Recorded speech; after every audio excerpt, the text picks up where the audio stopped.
Good evening, everyone. Today is Wednesday, June 28th, 2023. This is a meeting of the Gloucester School Committee. We are meeting at Gloucester High School Library at 32 Leslie O. Johnson Road in Gloucester. As the recent amendments to the open meeting law allows, the school committee will continue to hold meetings remotely. Adequate alternative access to the meeting is provided through the Zoom link below. The public may not physically attend this meeting, but every effort will be made to allow the public to view and listen to the meeting in real time and participate when necessary. We're going to call this meeting to order and make state the mission of Gloucester Public Schools is for all students to be successful. And we will do the roll call as to who's here. I'll start with Roberta. Brenda Easton, the Preliminary Services. Amy Pascal, Assistant Superintendent. And Loma Superintendent. Keith Minio, School Committee. Melissa Prince, School Committee. Kathy Clancy, School Committee. Samantha Watson, School Committee. William Melvin, School Committee. Greg Berga, Mayor and School Committee. Maria Puglisi, Recording Secretary.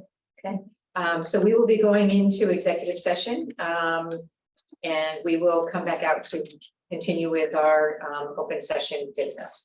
I move that we enter executive session pursuant to executive session purpose 3 of Mass General Law 39, Section 23B, to discuss collective bargaining with the Gloucester Association of Educational Support Paraprofessionals, not the food service. We're done with that, and Teamsters transportation workers. And I said, well, second. Okay, roll call vote, please.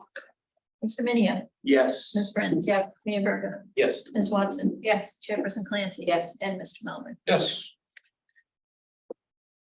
Be back. Everybody needs to log out of this meeting. We are back in session. This is continuing the meeting of the Gloucester School Committee on Wednesday, June 28, 2023. And I ask that you stand and join me to the salute. Thank you.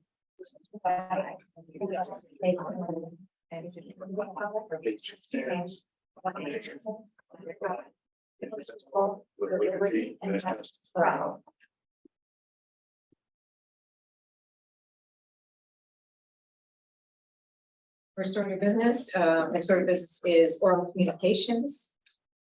The public shall have the opportunity at every regular school committee meeting to be heard under oral communications. Oral communications shall allow any resident who has a request or complaint of any nature relative to the school committee business to appear before the school committee, state their problem without debate, and the matter may be referred to the proper subcommittee. Person speaking under oral communication shall be limited to 3 minutes each and shall submit a copy of their prepared communication to the recording secretary. If there is anyone in attendance that would like to address the full committee, now is your opportunity. Okay, seeing none, we will move on to recognitions. Anybody have any recognitions? We haven't had school since the last meeting. No recognition yet, I don't think, because some, as it will report tonight, some learning programs are just getting going. So kids haven't done anything fabulous yet, but they will. And we do not have our student advisory council. They will be with us when we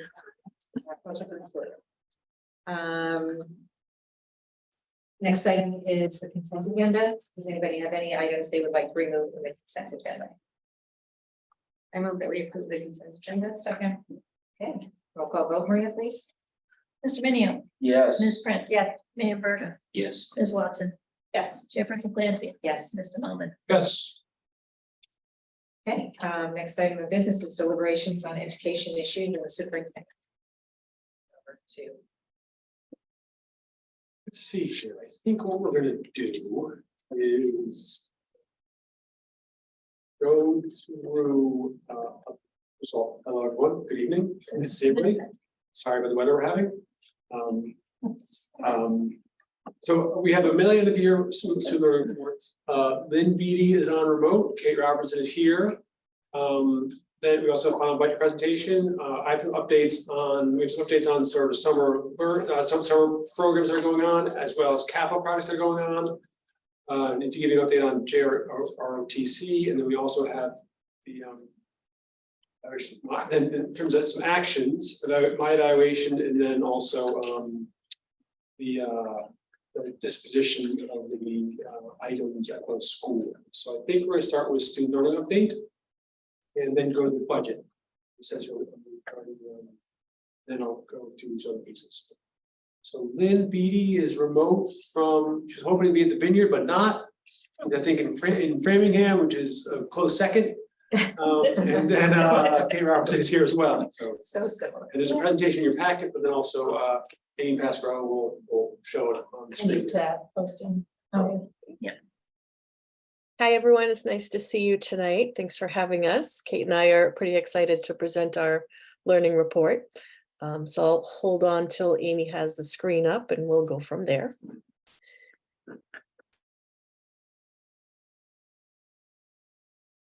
Okay, so what you see before you is some of the examples of student work that were displayed on our Evening of Excellence this year.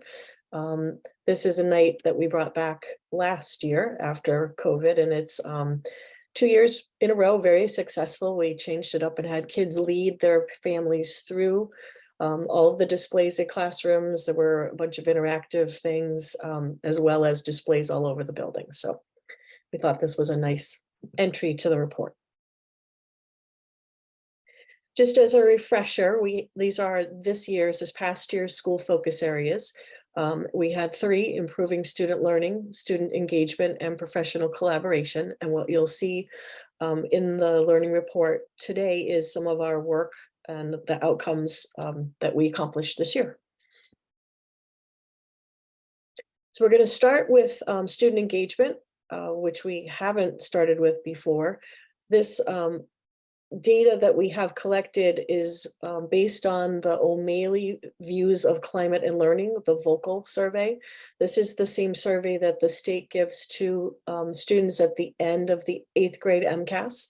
And I think I may have mentioned before that we felt that it made sense to use the same survey throughout to see how we're doing locally and in all 3 grades. So if there are 3 categories: engagement, environment, and safety, and I'll give you these are just some highlights from each of these categories, things that I felt were pretty meaningful to show. I used as a scale, just so you know, above 70% I considered to be green, between 50 and 70% I considered to be yellow, and below 50% I considered to be red. That's a pretty typical scale when we work with the state. That's usually how they break it down. So these are the question numbers, just so you know, for my own reference. So we've got a few really nice high points. Kids have a choice in how they show their learning. At 76%, how teachers use open-ended questions that make students think of many possible answers. We want that open-ended questioning going on at 82%.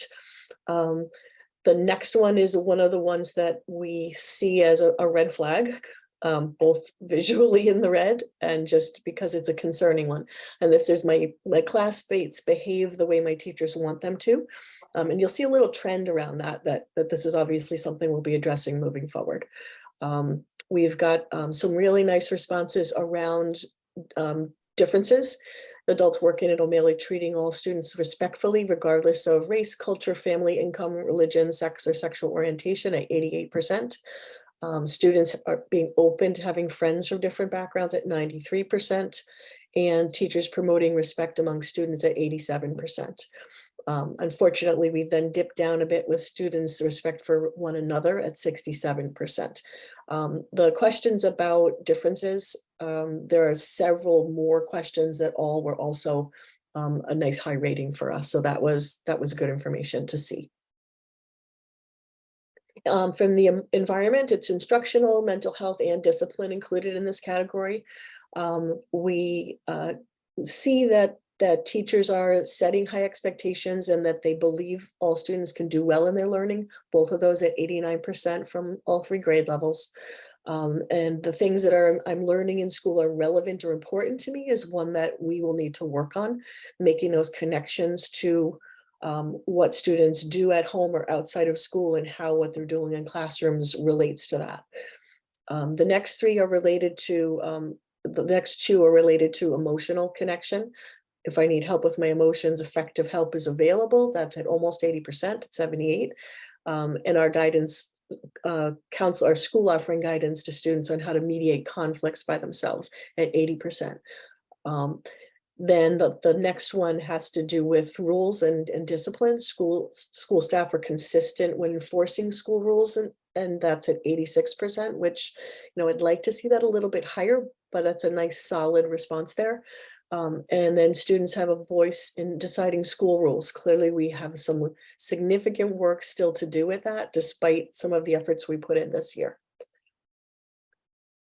And then lastly is safety. And this is bullying, cyberbullying, emotional safety, and physical safety. The first question, we want to be low, and it's not as low as we would like it to be. Students have spread rumors about me more than once on social media. So this percentage point is reversed. If I tell a teacher or other adult that someone's being bullied, the teacher or adult will do something to help at 77%. That's one, again, I'd like to see a little bit higher. Some of this is perception, and I'll talk about that in a bit. Students at school try to stop bullying when they see it happened. This one, unfortunately, is not surprising to me, and it should be much higher. That's a place in our bullying and bullying prevention work that we need to encourage students to be allies and be upstanders. The next couple of teachers don't let students pick on each other, or students in class or hallways at 76%, and teachers, students, and the principal and assistant principals work together to prevent bullying at 79%. Those are nice solid responses. And then finally, students will help other students if they're upset, even if they're not close friends, only at 55%. So we have a little bit of a trend here with lack of respect, not necessarily reaching out to help, that we would like to shift. So out of those three categories, we've got quite a few things in our plan for next year. We talked about this in detail when we met just a few weeks ago, so I'm not going to go into a ton of detail, but we do have the social emotional learning tier 1 instruction coming in, our new partnership services to reorganize special ed, and then we're going to be continuing to analyze and respond to the climate survey data. And this survey will be given fall, winter, and spring next year so that we can really respond more in time with when we get the results. We are going to need to work on continuing opportunities for student voice and opportunities for decision making. I think last time we met, we talked about, and Jeff talked quite a bit about the work that's being done in community. We did a huge number of things comparatively this year with students working on, designing the rules and guidelines for dances, having input into curriculum decisions around the English curriculum. But clearly we need to drill down into this to see what students would consider to be opportunities that they would value as voice as well. We have more sales work coming in on the agenda for next year, and then as possible, increased transparency relating to our actions that are taken in response to hurtful behavior. Some of the struggles that everyone has around bully prevention curriculum and responses to bullying reports and reports of any kind of hurtful behavior is that we can't really share what we do. So, the question is, how do we figure out how to help kids feel heard and how to help kids see that actions have been taken, even when sometimes those actions don't bring to fruition the change in behavior that we're looking for. And we don't want them to write it off. So in other words, if they make a report and we take action and the behavior doesn't change, we still need students to understand that they need to come back to us and say, hey, I reported this already and it's still not changing, so that then the staff can take further steps. We don't always hit it right perfectly the first try when we take actions and consequences. We try to do restorative work. We try to have community response that's appropriate to the action. And, sometimes it's a hit and sometimes it's a miss, and some students don't necessarily get the message from those first responses. So we want to make sure that we're increasing that. For student, is other questions on any of that before we move to student learning? Go ahead, Melissa. Just a quick question. Do we do, I know we did before, do we continue to do student seminars on bullying, like bringing in a professional, talking with the kids in the auditorium? We haven't done anything in the auditorium recently. We did a sales assembly, which is, positive approach, not related specifically to the law. The bullying lessons have been done in advisory blocks. So I think, it's more consistency with how we do that, and then possibly bringing back the bullying presentations. We've been talking about inviting the assistant, the assistant district attorney in, and they have a presentation that they do for kids and families. We brought in Katie Greer to work with families on along the lines of social media and some cyberbullying stuff last year. But we haven't done like whole school assemblies and things like that recently. So it's I only ask because if there's one complaint that I get from parents, it's the bullying at the 14-year age Mhm. level, most especially 13, 14, which happens to be O'Malley, Yeah. usually. And I just think in the past, I mean, even in other school districts, they used to bring in professionals. I think one group was parents of a daughter that committed suicide because of bullying. I forget the name of the program, Mm. but they showed a lot of success, especially having all the kids in one room while they're talking about it, as opposed to breaking down in groups and not seeing the reaction of everyone.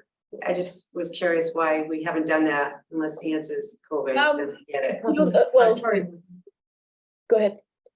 Well, having them all in the auditorium in years past, probably in the recent past would have been COVID, but that's not necessarily this year. We're getting back to. Yeah, there's also the question of kids can hide in the auditorium. What I mean by that is they don't necessarily, they can tune out a lot more easily than when we do it in advisory. You've got a group of kids that's 20 or so, or even less. So there's an interactive portion of it that intends to get them engaged in the content. I see both happening, not one or the other. Yeah, I think it makes sense to, now that we are out of COVID, and like I said, we did bring in somebody that Katie Greer worked with both kids and families last year. And then we had the police department do something for us this year, but we would like to bring in the district attorney's office to do their presentation that's really targeted at this. So one of the biggest pieces is that Official, like as like a police officer, like bringing in someone that they can relate to in an age group or something. Just seems to me, I mean, to me, O'Malley's struggled in the past with its reputation, not necessarily because of test scores, but it's the bullying, it's that persona that it's happening worse than it is. And I just feel like we're so focused on the social and emotional, which we should be, and the scoring and things like that. I just think if we can really make this topic a priority over the next year or so, and really bring in someone that can influence the kids other than someone in a uniform. It just seems to me that there's more work that can be done. that's And with that, definitely possible. I think one of the things that we need to make sure that we remember on this is that most of the behavior that's reported as bullying is not. So that's the other piece that impacts Right. reputation. So people. we need a clear definition of bullying. Yeah. Like any little thing, two kids going at each other and fighting all the time and calling each other names is not bullying. Right. But the community labels it as bullying. So, Right. the reputation, both among how the kids feel about it and, from families, is worse than when we do investigations. We're not coming up with those percentages because there are the certain very specific criteria for what is bullying and And then the outcome to that is, oh, we reported it, but nothing was done about it, and nothing was done because it doesn't meet the definition of bullying that the school is going by. However, the families don't understand that. So to me, there's a lot of work that needs to be done What bullying? on that topic, bringing in the community, right? You right. know, There's talk also about the anxiety, let's talk about bullying that leads to anxiety. right. And there's also the fact that people simply don't agree. Like when we go back, the APs are really good about following up with families when they've made a report of hurtful behavior and going back and saying, here's what it is, here's what we did.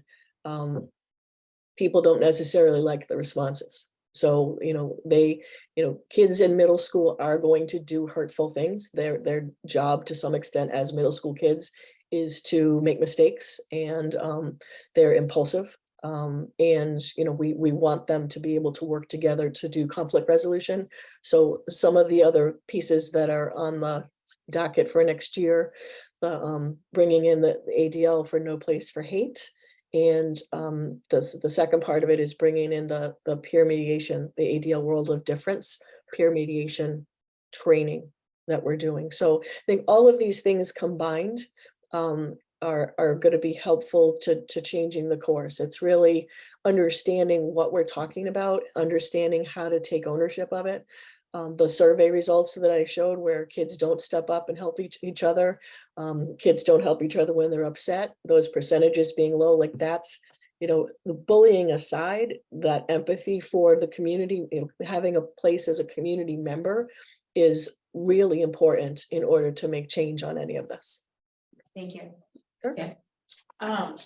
So when I look at data, especially around the safety piece, I don't see this sort of as just an O'Malley problem. I would sort of look at this as like, are we sharing this data with elementary schools, and what can we do differently in elementary schools to sort of start the conversation earlier around, what do you do when you see something bullying? I'm not saying it's not happening, but my hope is that you take this data and say, hey, elementary school principals, like, what are we doing? Is there anything else that we can be doing differently on that level to start that process sooner? It's a hard thing to do, like dealing with conflict. It's something adults don't even know how to do typically. And so the sooner that we start teaching that, the better. So it's more just sort of a comment around like, I hope that we take this and have some more meaningful conversations sort of on the elementary school level, in addition to O'Malley. Great. Thanks. You have a question? About the one slide with environment under discipline, if you could go back to your environment slide. What's that? Yeah. Oh, are you controlling that? Yeah, Okay. I took it up. Yeah, environment. My question's on 2 bullet points at the bottom there, I think related to discipline. Opportunity for students to, wait, let's see, I wrote my notes kind of crashly here. Deciding school rules was one of them. What does that look like? And what are they deciding on? Well, I mean, it's the question, do you mean what does the question ask? What does that look like in practice at the school? What rules are they making? Well, that's part of the issue, I think. It's a question that needs drilling down into. So kids have opportunities around a variety of things, when they set classroom parameters at the beginning of the year, what are our norms for how we're going to act in classrooms? That's between them and the teachers. So that's a place that they might not recognize. They're also, this year, when we brought dances back and opened up dances, the kids got together, at a group of kids come together and determine what the guidelines and rules needed to be for that. So that's a place where it comes up. I think one of the biggest places where kids don't feel like they have a voice are with things like the cell phone policy and appropriate dress. So those are the places where we have constant struggles with regard to kids voicing that they don't like those rules. Those rules, both of the times those rules were revised in recent years, there were student groups involved to give their voice into the process.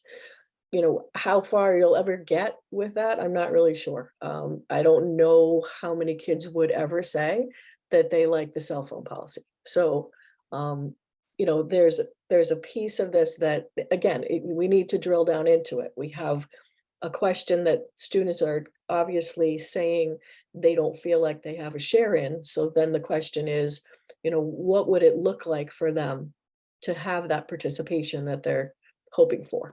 And is it possible? Certain things.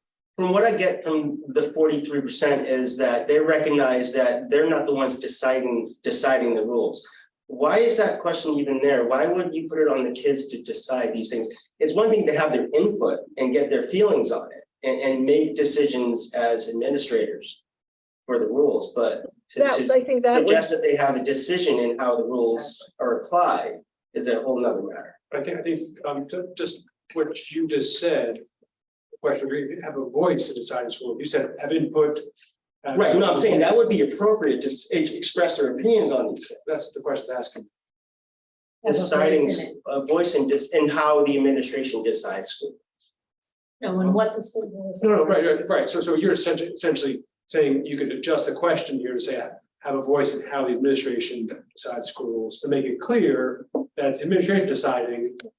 Yeah, because I didn't get that from that either. I was going with you was. So, yeah, I'm wondering, do the kids think they should be making by this? It looks to me like they think they should be deciding the rules. I think that that's one of the first questions that we need to ask. So, whenever the language of these questions is all from the state survey. So we didn't change it because the kids, but we're looking to say, all right, we're gonna be judged on and need to think about the scores that come back from the state. So using the same questions with the same language allows us the opportunity to drill down into them in a way that we don't have that opportunity when it's just the 8th grade and just led by the state.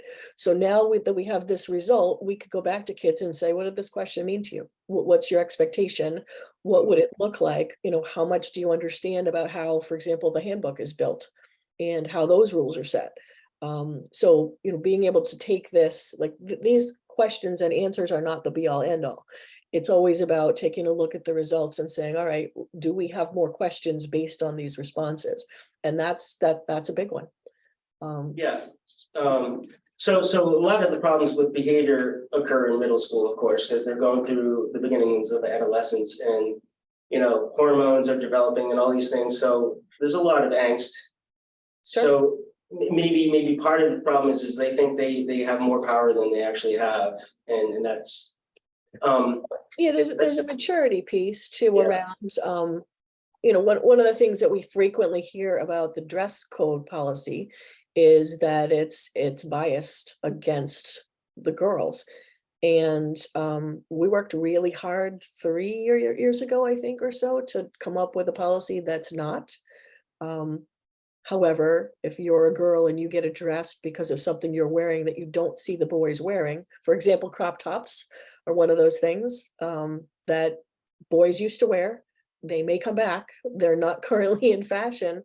So I've never seen that honestly, but for guys. Yeah. Right. Yeah, I mean, so when the Boys don't have the girls- same anatomy as girls. That's. All right, you don't need to. that's not a problem. It Let's- doesn't matter. And like having an unbiased policy. Like apples and oranges. I do have one other thing about discipline. When they say that they mediate conflicts by themselves, are they also deciding the punishments? No, when we're talking about mediation, it's having, talking to kids about what their side of the story is and helping them address it with their friends. Yeah, To that's resolve like, the problem.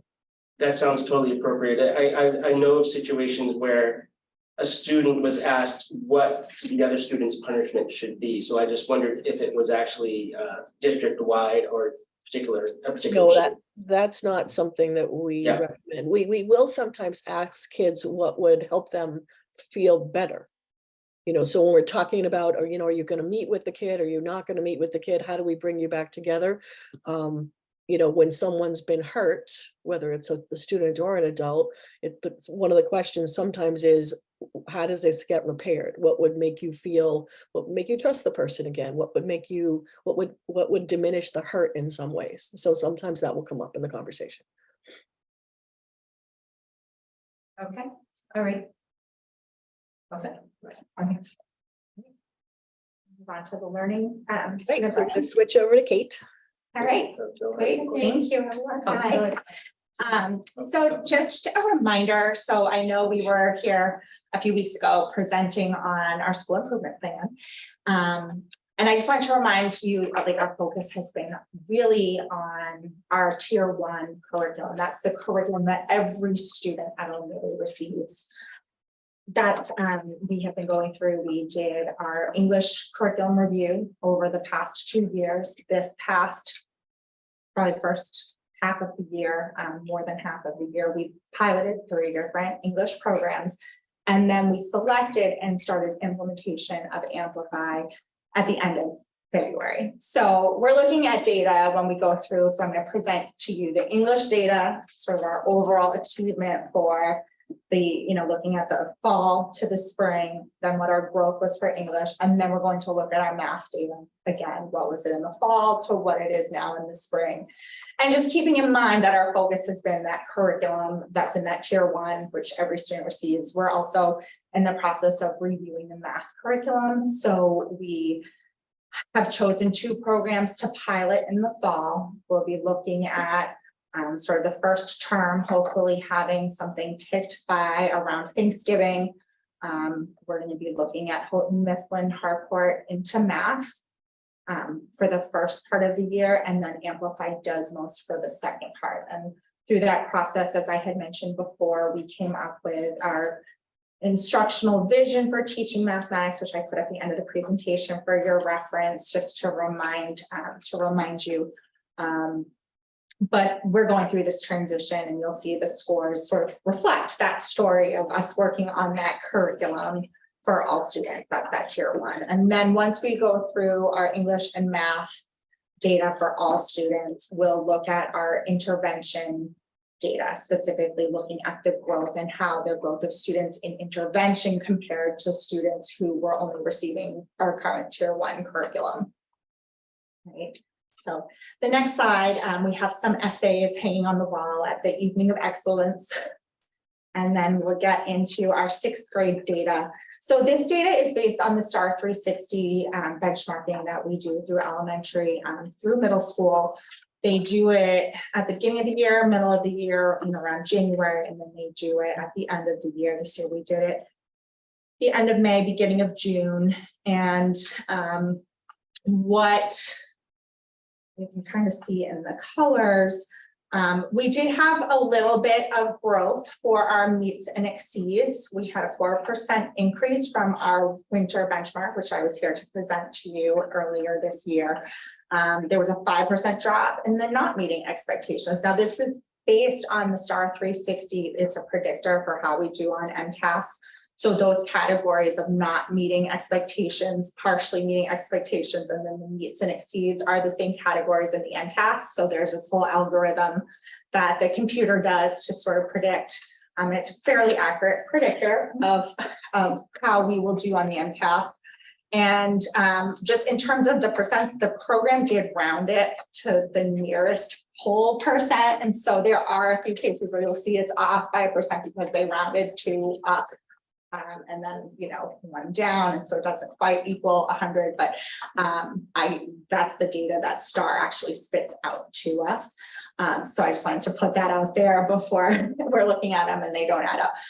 But they are, we have seen some growth. The 6th grade looked great. If we go to 7th grade, 7th grade maintained proficiency since the mid-year. From the beginning of the year, they had gone up in the meets and exceeds, at the end of the year. So we've ended at 51% meets and exceeds. I'd love to see that in 70% range, 80% range, even 90% as we go forward. But, we've only been in implementation phase for Amplify since end of February. So if we go on to grade 8, we saw a 4% drop in our not meeting expectations, and then we saw about a 5% increase in the meets and exceeds category. Again, it's not earth-shattering, but it is still an increase, and we'll celebrate that small gain. When we go into the growth for ELA, the way this was figured, and we'll see a similar slide for the math and then for our intervention growth. The SGP is a student growth percentile. What is deemed typical growth is if a student scores between 40 and 60 percentile on that growth percentile score.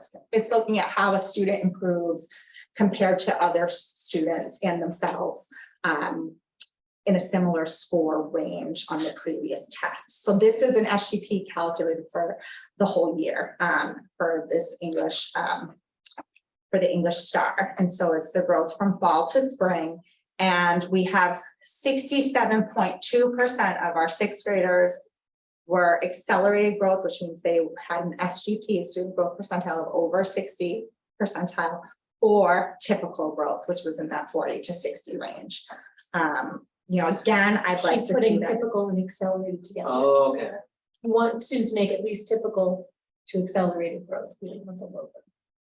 So, So I'd like to see that low growth bar dip way down. I think, you know, it takes a while for us to see, you know, scores improve, but once we have our good, strong tier 1 intervention or tier 1 curriculum in place, next year we have a bunch of training schedules to really get to know the ins and outs of the program, how we can pinpoint the different needs of all the students better to give them what they need in the general education classroom.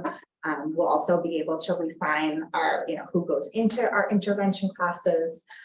So I'm hoping, you know, over the next few years, we'll be able to see much more accelerated growth coming out of our English classes. Going on to math.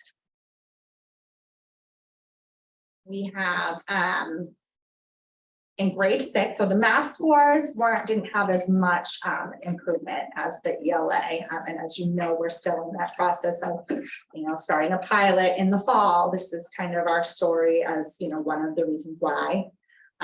Grade 6, the meets and exceeds category did increase 2%, but so did the not meeting since our you know, last time that we met. So we move on to grade 7. There was really no net change from fall to spring. There's a little bit in between there, but overall 20% not meeting expectations. You know, it's not what we want. And then grade 8, the not meeting expectations actually increased 2% since the last time we met at the mid-year. We definitely don't want our not meeting increasing. We want definitely more gains in our meets and exceeds, which in the case of grade 8 decreased by 3%.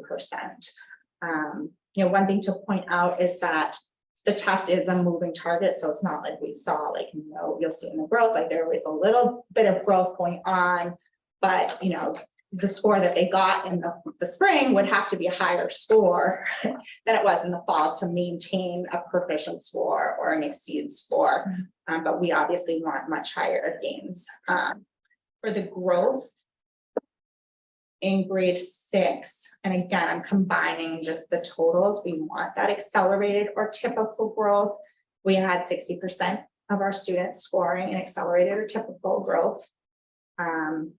Grade 7, we had 64.4% in accelerated or typical growth, but we only had 50% of our 8th graders scoring accelerated or typical growth. So obviously that's going to be a focus of really, you know, making sure that, you know, whatever curriculum we're going to put in place allows for those opportunities for students not only to be practicing the math, but conversing with the math, using manipulatives, whether they're virtual or actual physical manipulatives, really helping students to understand those concepts. If we look, here's our vision for math. As I mentioned, we want the students collaborating more in the math classroom, discussing more, really, you know, beefing up their problem solving skills. And then to look at our intervention, and these are just, we have our summer boost program going on. These are some of our kits that we've been putting together. Just a reminder, our intervention classes run during the school day. They run during our specialist block. The students are selected based on their STAR 360 score, as well as recommendations from their classroom teacher, their grades in the math class, you know, their performance on classroom assessments. And usually we're looking at placing students in the class who score below a 40th percentile ranking on their STAR 360. During those classes, we use a bunch of interventions that are based on their STAR 360 data report, which is aligned to the curriculum standards. We've done a lot of work with the literacy intervention this year, using our resources from our DESE group that we were part of. We had a person meet with us from DESE to talk about how we can really pinpoint the skills identified in our testing reports, how we can plan those interventions, create stations within that block of time.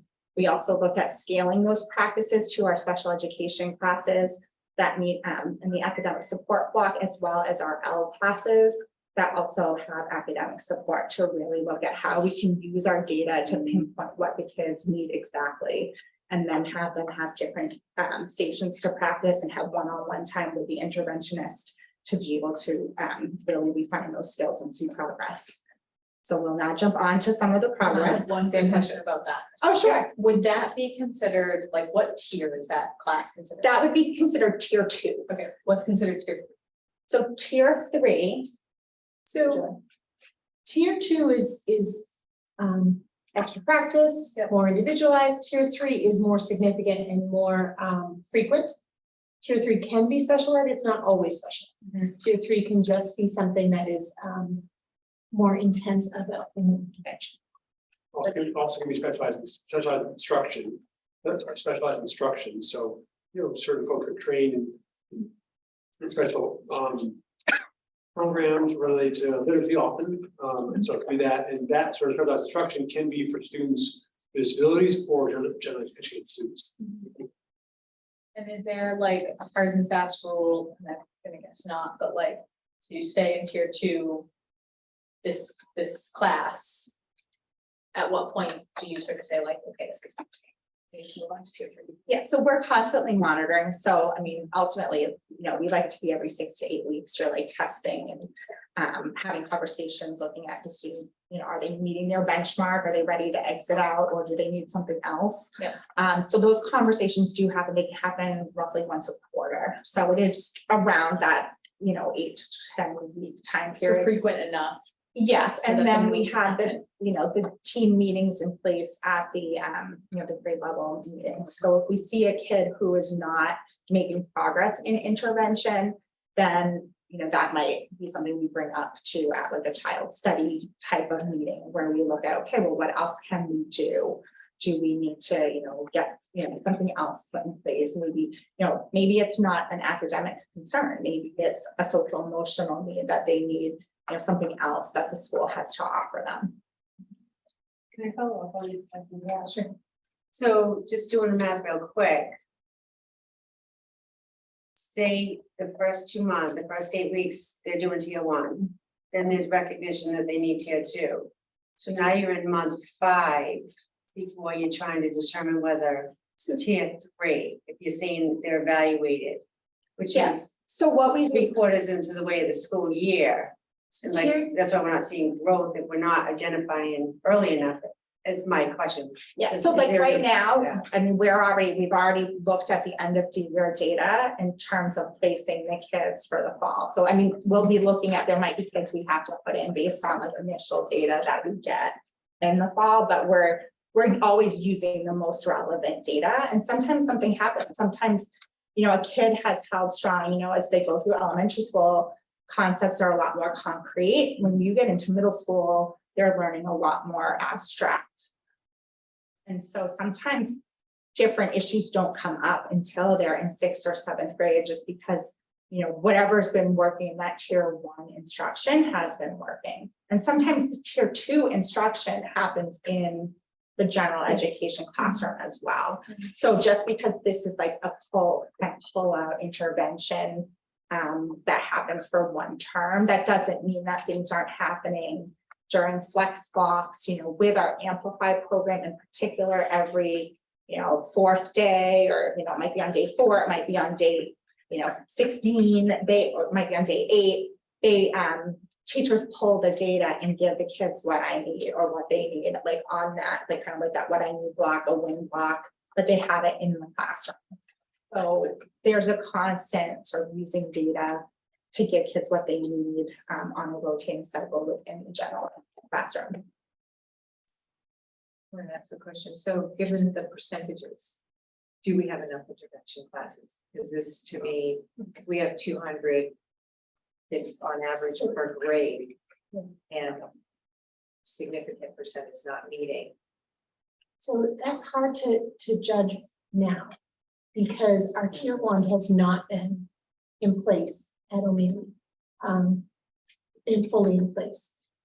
The work we did this year on selecting an ELA program, and we are in the process of fully implementing. Starting in the fall, it will be all year a consistent program. Once we have a consistent program in place for a whole year, and if we're still seeing not growth, we can talk about that, but we don't want to add, you don't want to add tier 2 or tier 3 in place of a tier 1. Like tier 1 instruction has to be there. It has to be there strong and consistent for all students. That's how we make it equitable, and that's how we address all student learning. So we need to get that in place first. And I recall from back when we had basically we were implementing new curriculum for ELA then. And even with our coaches here, when they're implementing new curriculum, they say the first year, don't expect the first year. Right. So I think we need to. So we're not going to have miracles next year, but we're going Right. to go in the right direction. And any new curriculum takes at least 3 years to fully implement. But our focus needs to be to have tier 1 instruction strong for everyone. Once that's in place, we can add more tier 2 and tier 3 if we need to. That being said, students who need tier 2 and tier 3, we're not going to ignore that. So we do have intervention classes in place. And we are doing tier 2 within the classroom when needed, but we have to first strengthen that tier 1 instruction to know that. So that's ELA. Now, what about math?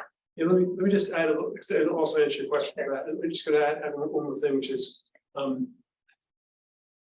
it's a pretty common perception that we can, that folks, or school folks even, that you can sort of tier 2 your way out of low performance. And you actually can never, if you have 30, 40, 50, 60% of kids not meeting standards or expectations in space, that's a tier 1 instruction problem. Yeah. It's not an intervention problem. Right.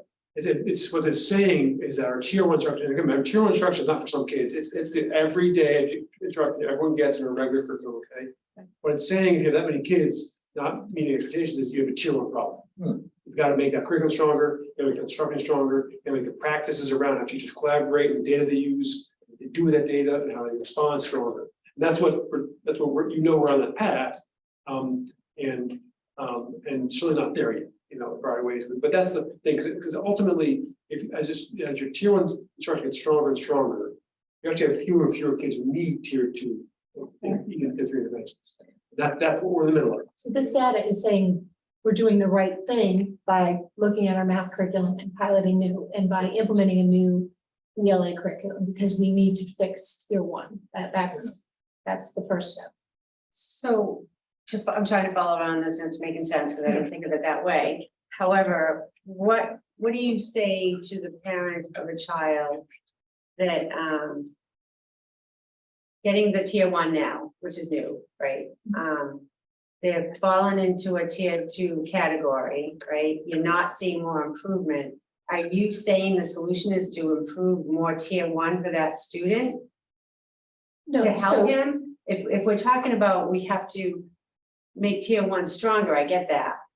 But the kids that have already gotten to 2 and maybe 3, that's not helping them at this Right. point. That's going to help the ones that are in tier 1. So where is the intervention for So that's those why- kids, and why do we wait eight weeks to go by to test them in tier 2 to make sure they're not going into 3? I'm trying to see, scores aren't that great here, right? So there's a group of kids that aren't gonna get the benefit of this new curriculum, right? So they're here and they're struggling. What practices are we putting in place for them, knowing that we're gonna strengthen the kids coming in? But we still have that group of kids that is identified as not doing well and now going off to high school soon, right? So where is the intervention for those kids besides saying that tier 1, making it stronger? Because I understand that philosophy, it makes sense, but I'm just worried about the kids that are in that group. That's a high percentage. Yeah, so we do, that's why we do have the 2 intervention classes for ELA and for math. Students who are not making progress in tier 1, we are providing additional support through those classes, also within the regular ed classroom. If a student goes into tier 2 and is still not making progress, But you don't test till 8 weeks later. so you Oh, can't. Amy, can I jump in? Yeah. So maybe I can help with this. So we start the year in the first couple weeks of school doing a round of benchmark testing. So we have the year before, whether it's 5th grade, 6th grade, 7th grade, and then we have the same product, the STAR 360 in reading and math done within the first couple weeks of school. So we have information from the prior years, for STAR and also for student performance on grade level assessments in the curriculum that comes in and sets our list for who's starting out that first term in intervention. And then we have the fall test that if there are kids who weren't on our list based on the spring results, we're taking a look at them now to say, okay, this kid wasn't on the list for intervention, should they be? And we can move them in at that time, right? Lynn, that's within a few weeks of the school start, not 8 Yes. weeks, right? Yeah. So we're not waiting till that whole first term completes before we evaluate anyone. So they're all getting evaluated start of the year. And then we also have ongoing formative and summative assessments within the curriculum. So that's where Kate mentioned the conversations at house team meetings, and she's in constant conversation with the teachers all along. So before we get to that, 8-week mark where we're starting to think about where kids are going to be for the following term, anytime through the term, if a kid's really struggling, we could take a look at it and put them into the intervention class at that time if needed. And that's to say, if, there may be, especially at the beginning of the year, it's always the teachers getting to know the kids and, taking a look at how they're coming in, how they're adjusting to the school year. But then, and trying to work with and try things within the classroom. So they may or may not be pulled out, as problems arise to get into the intervention class that first term, but the teachers are trying things within the class. So that's where, when Kate mentioned that tier 2 can be pull out, you could get your extra scoop and pull out, but it's also within the classroom. Teachers will do things like, okay, I've got, these 6 kids who didn't do well on this particular standard. I'm going to have them do a different assignment to reteach and have more practice on it right within the classroom. So, maybe that might help to answer the kinds of questions about, what are we doing in the meantime? For 8th grade, which, those scores are definitely the lowest. We also have to remember that those are the true pandemic impact kids for middle school. They came into middle school, at that fall 2020 when we were half days, et cetera. So they are starting some other things at high school to also try to take a look at that. For example, we have our summer boost program. They have a program that they've just initiated this year that will be starting, I think it's in August, but I'm not actually positive, where they're going to do some work with kids as well. We have some of our 8th graders who are with us and underperforming in the summer boost program at O'Malley prior to 9th grade. So some of that catch up, it's not like we washed our hands of them June 13th and we're done and they're going off to whatever they get. So we've still got them tracked in summer boost. There's the Jumpstart program is what it's called, going into the high school for the fall. And then high school is also doing some other intensive work on interventions there. So, there are lots of little moving parts to all this. Thank you. Go ahead, Bill. Yeah, a couple of things. One, Kate, you've been before us a couple of times now. You are a great educator. I can tell by listening to you that Thank you. you seem to do a good job, and I'm really impressed by it. Second thing is there any proof or is there any evidence that using Amplify for the math curriculum makes up of the EL? Is it using Amplify for both? Does that make sense? I guess is what I'm asking. Other than logging on, I don't even know if the login is through the same platform.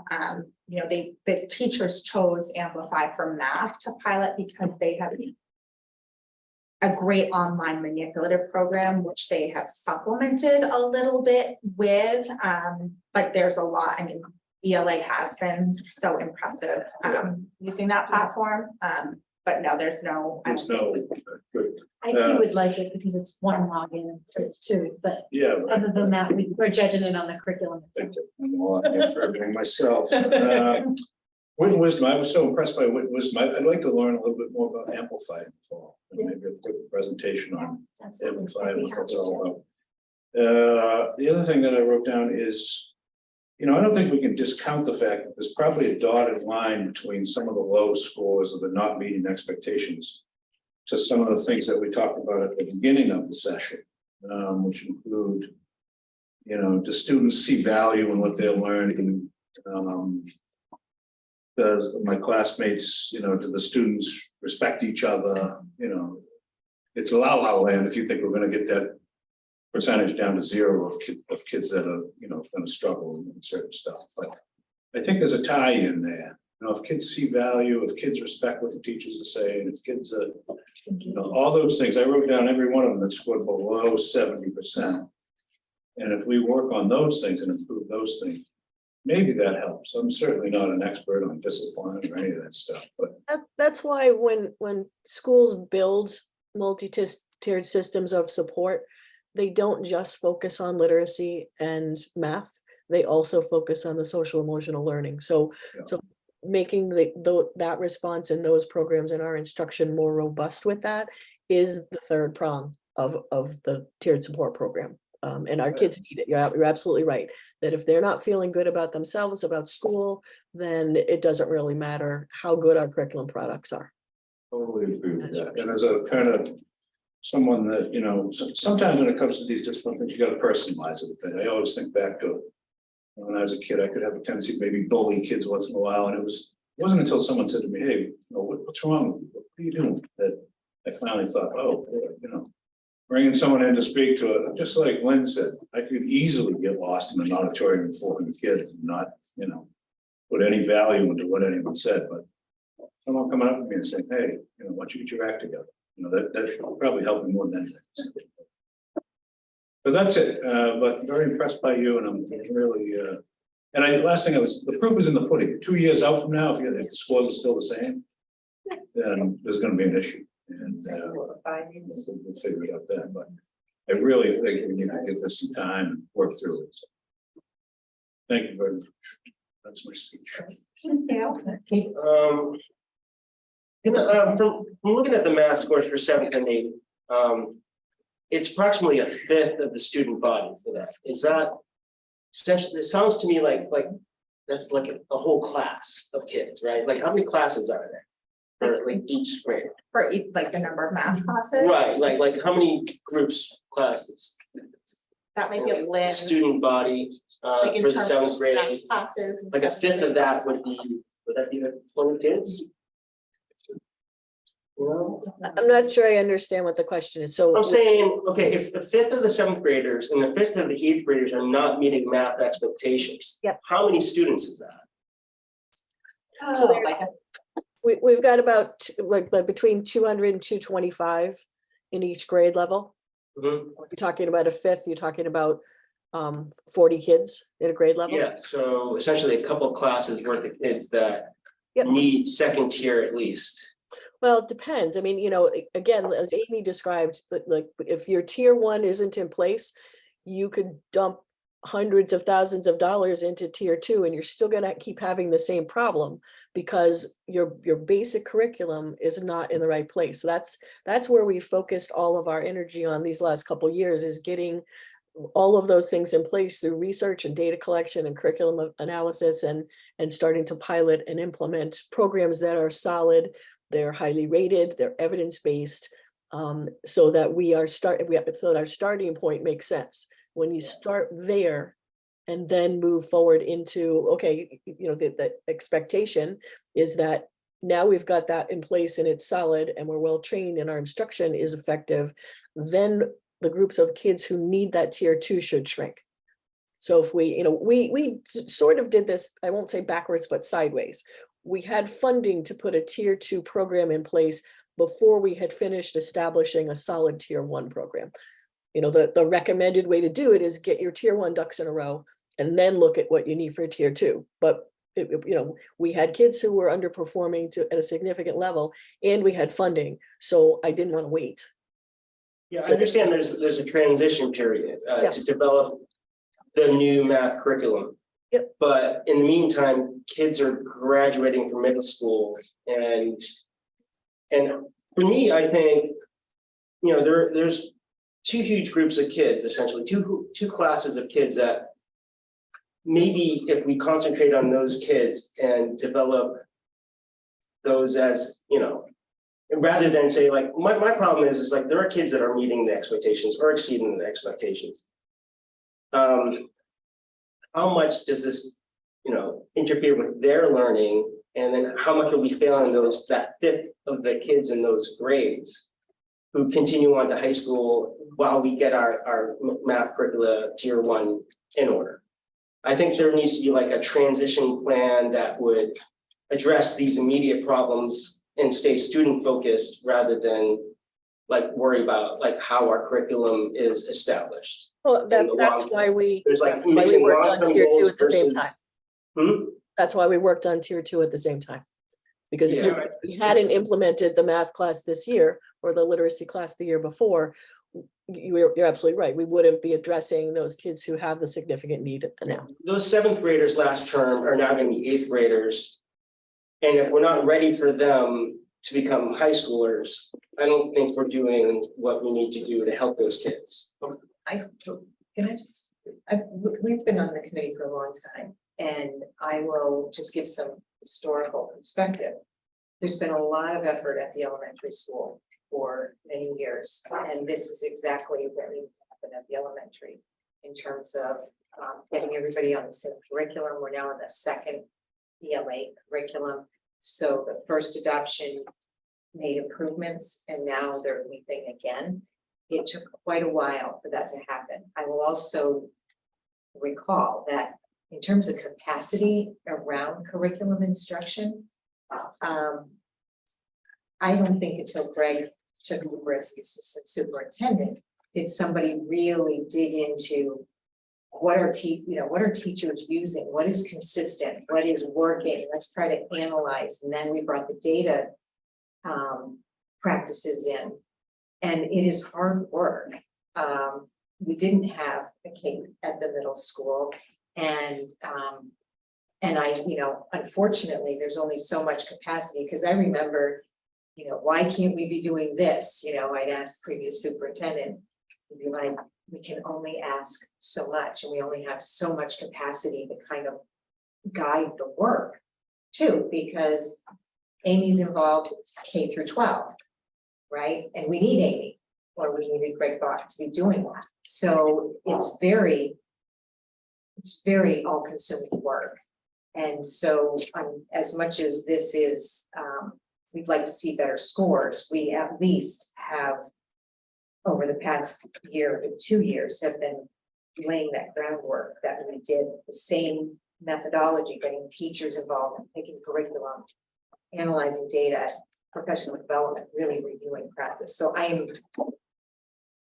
understand what you're saying. We definitely have gaps there, and I just hope this coming year really shows. I do want to wrap this up, but, and what I'll say, trying to do that is, I hear the urgency, and I need everyone in the room who's listening to know that I share that urgency. And Amy does, and I know folks on Bailey do too. And that's very real, very important. And unfortunately, no quick fixes. More tier 2 for more kids, it's a quick fixable number. We have to do the work we're doing on data analysis, on tier 2, on tier 3, and supporting kids right now immediately. We also have to build the long term. It's hard to do both at the same time, but we have to. If we don't build for the long term, we won't get out of the cycle of incremental improvements, small improvements. Okay, so but I do want to really say is we can do better. And we need to do better. And our educators, our staff, our school leaders, our district leaders, all want to do better. And I feel like we're putting in the pieces to do better, but that's not enough. Wanting to and putting these pieces and putting in work isn't enough unless the results are showing for our students. And so that is paramount and something that we will continue to report on. I mean, as I just what Kathy said is until recently, O'Malley hasn't had the leadership on curriculum or any support on that. O'Malley has not been looking at curriculum for a long time. They haven't had coherence around that. They haven't been supported doing that, and so we're doing those pieces now. Again, not showing results yet, but we need to see results soon. Absolutely. And we're investing money in curriculum, right? That's, you know, in the budget. Those investments that haven't been. Yeah. And Donna, I know. And Donna, I know. And Donna, I know, we're done. It's just like, I just don't wanna lose. No, I know, focus of, I know. Like, the actual kids, Yeah, not just being he just. curriculum focused. No, he said So, no, interventions we're- are immediate. We are. I'm with you, kid focused. trust me. I've got to be kid focused, but have to work on the instruction and what we're asking kids to do. And by doing that, you are kid focused. We also, as you folks know, priority one, our ongoing improvement is about belonging and engagement. Okay, and the reason for that is kids they belong, don't feel engaged in the work or the classes. They won't learn, okay? But we also do that in order for them to learn better. Okay, it's not just about having kids feel good, okay? You have a place for them, and you know they're connected and belong and engaged because we know that makes them learn better. Okay, it's both and it's just, yeah, that's our path. That's right. So. Thank you, Kate. Thank you, Lynn. Thank you for coming. Thank you, Kate. Thank you, Lynn. Thank you for the hiring you're doing now and the interviews you're doing now and preparing for next year you're doing now. And I also hope you do service. Thank you, Lynn. You're welcome. So I want to turn next to the budget, okay? Well, it should. Your packet. Gary. Hi, Gary. Hi, Hey, Gary. Welcome. thank you.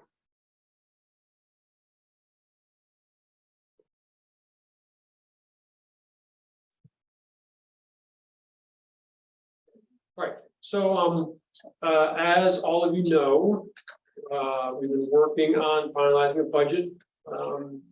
So I've been working with the mayor and his team, as well as the school committee, as well as our financial team, meaning Gary Frisch and Seven Frontiera. And other folks, so we're going to show you what we've been able to do to move forward with a balanced budget.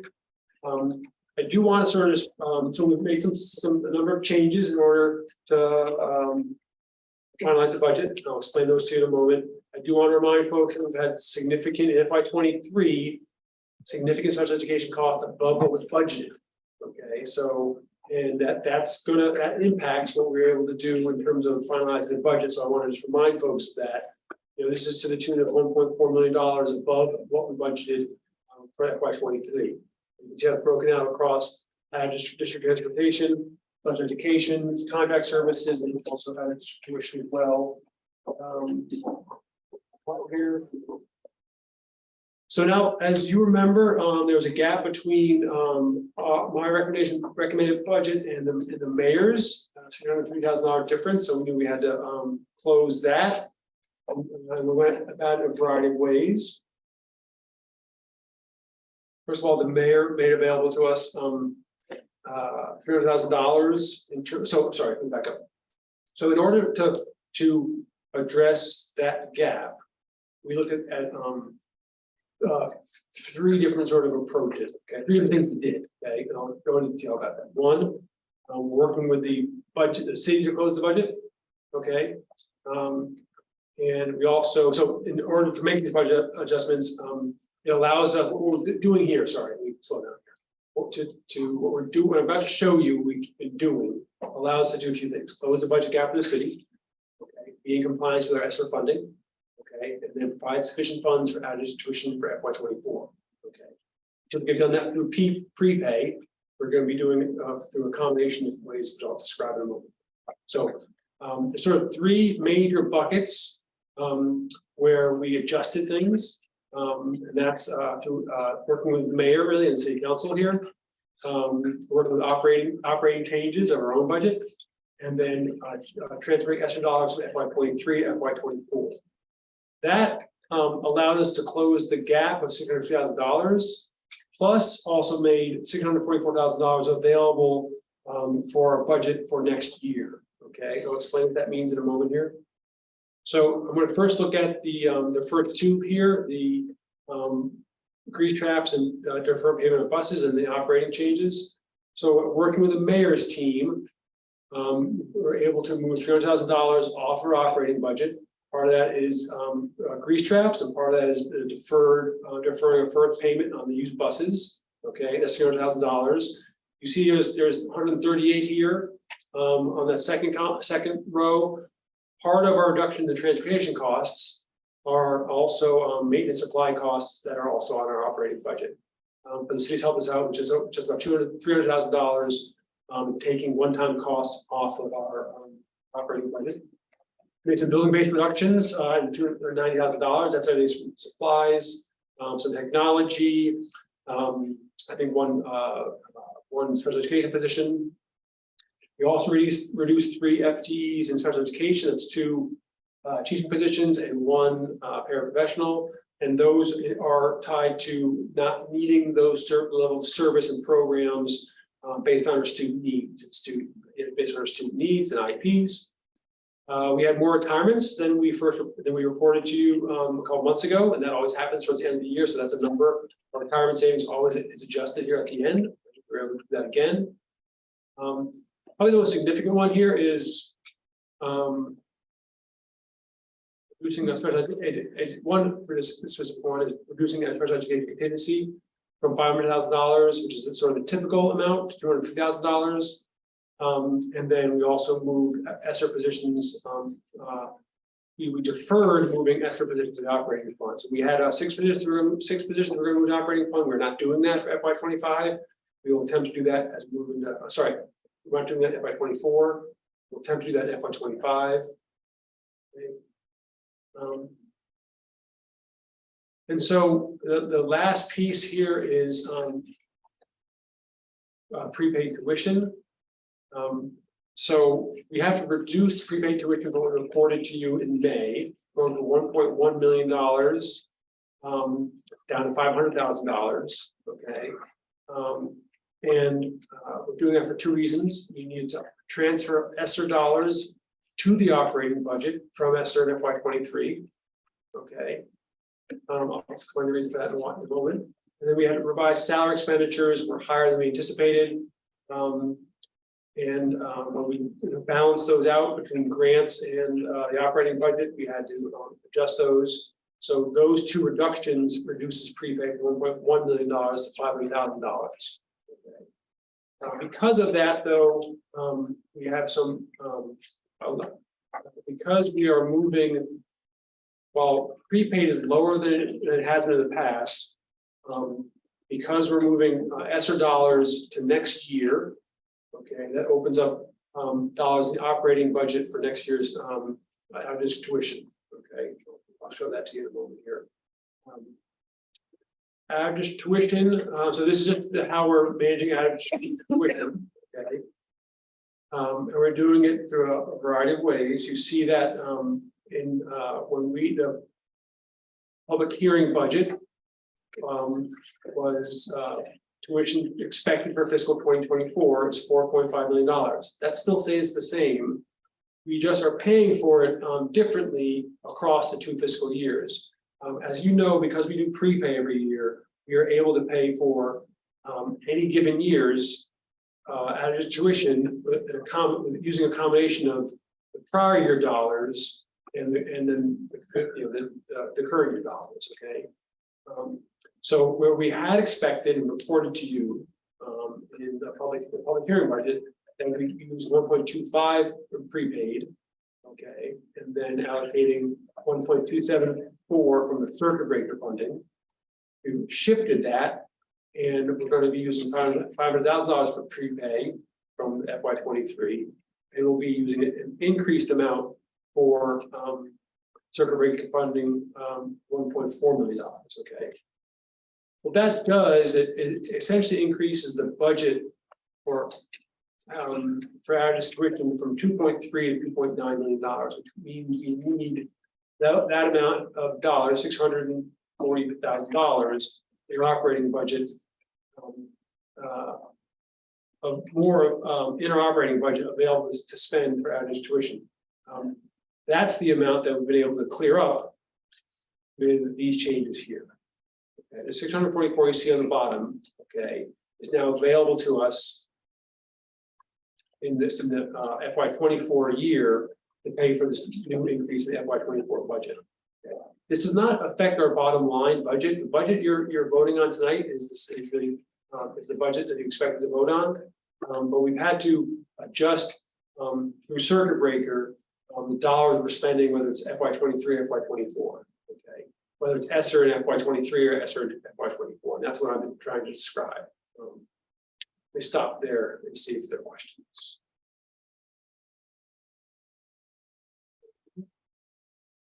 I mentioned we're gonna not move all of our ESSER positions that we planned on the operating budget. These are the ones we are moving. We see O'Malley support there is our highest priority. That's the reason we're moving those positions onto the operating budget. You also see that we're able to move the CBT director from a private grant onto the operating budget as well. So these are the long-term plans we're having, and we're able to implement them by making sure they're in the operating budget. We are making some staffing adjustments. We've talked about these before, but just to put them really clearly for folks. As I mentioned all the way through the process, every year schools and districts should be making staffing adjustments. That could be because of programming changes. That could be because of the changes in level of service for students with disabilities. That could be programming changing or scheduling changes. So we are making adjustments in these positions. So Plum Cove teacher, and that's because of small class size at first grade, only 20 students in that class. We can't have 2 different classes for that. O'Malley math teacher, we schedule programming changes are allowing for that. PH4 language board selection. French is not happening these days, so the kids who are enrolled in French will continue, but we won't have a new French class for 9th graders, and that allows us to put our own position there. And then 2 special education positions. These are ones I've already mentioned, but that's at East Veterans and O'Malley. Those student services are needed based on the student profiles and level of need. And the food service manager, the school consolidation. We don't need 2 managers at one school building. So we're doing that. Those are happening. Those changes are happening through attrition, retirements, open positions, or assignment change. So, for example, so some of these are so people aren't losing their jobs, but they are. But they're maybe someone is leaving, someone's retiring, or replacing that person, or a person who had one assignment and now have a new assignment. Open. So the draft summary is it's a 2.75 increase, okay, and that's allowable for us because of some adjustments we made in spending, but also the $200,000 that the city took off about in one-time expenses, opening up more dollars in our operating budget. So we reduce our operating expenses by about $350,000, but we then have more on the operating budget to spend because the city takes dollars off of our budget, and then we can spend $300 within our operating budget. That equals $650. Here's the adjustment there from the public hearing budget, which you voted on last, to the current budget, the final budget.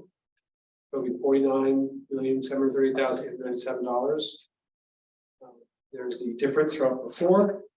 Remember again, while there looks like there's $650,000 difference there, $300,000 of that remains our operating budget, and spend against it.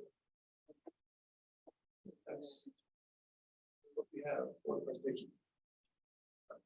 Do we have any questions? Can I just highlight or have Ben or Gary, I don't know if Gary's on. Yeah.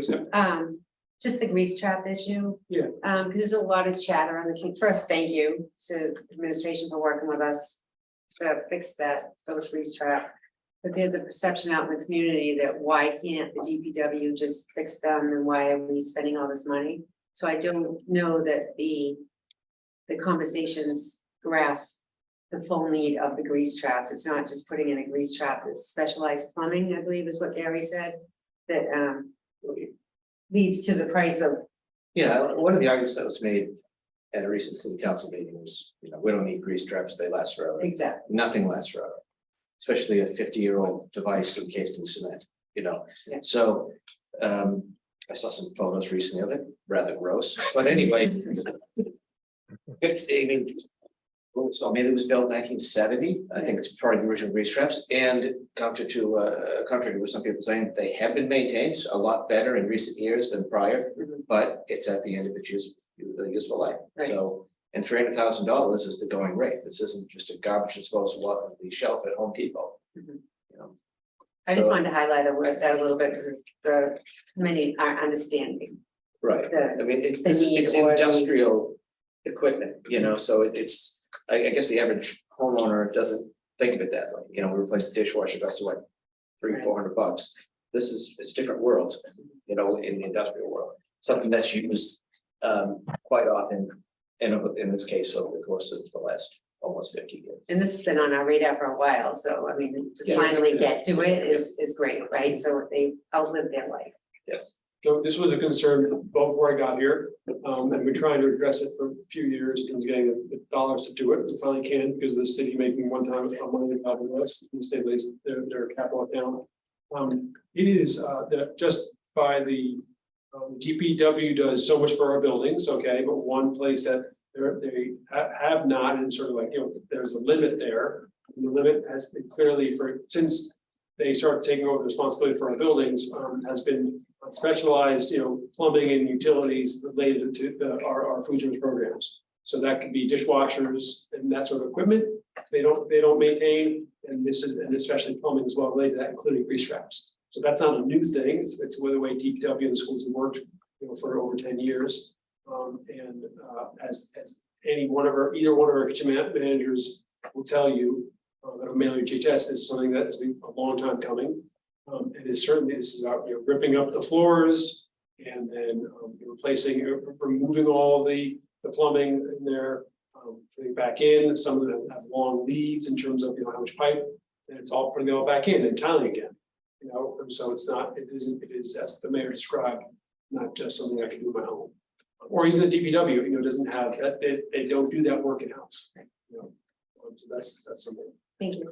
I think the one lesson learned from this is we may need to make sure we have representation at the city council building budget and finance when they talk about requests like this, because it seemed that there just wasn't enough detailed information. They put it forward, they voted, they have it funded. Yeah. But I think there were a lot of questions at the city council, and if those questions or the detail could have been a little more available as subcommittee, then maybe people would understand that this is not just taking out your garbage disposal and putting it in. Yeah. Thank you for that.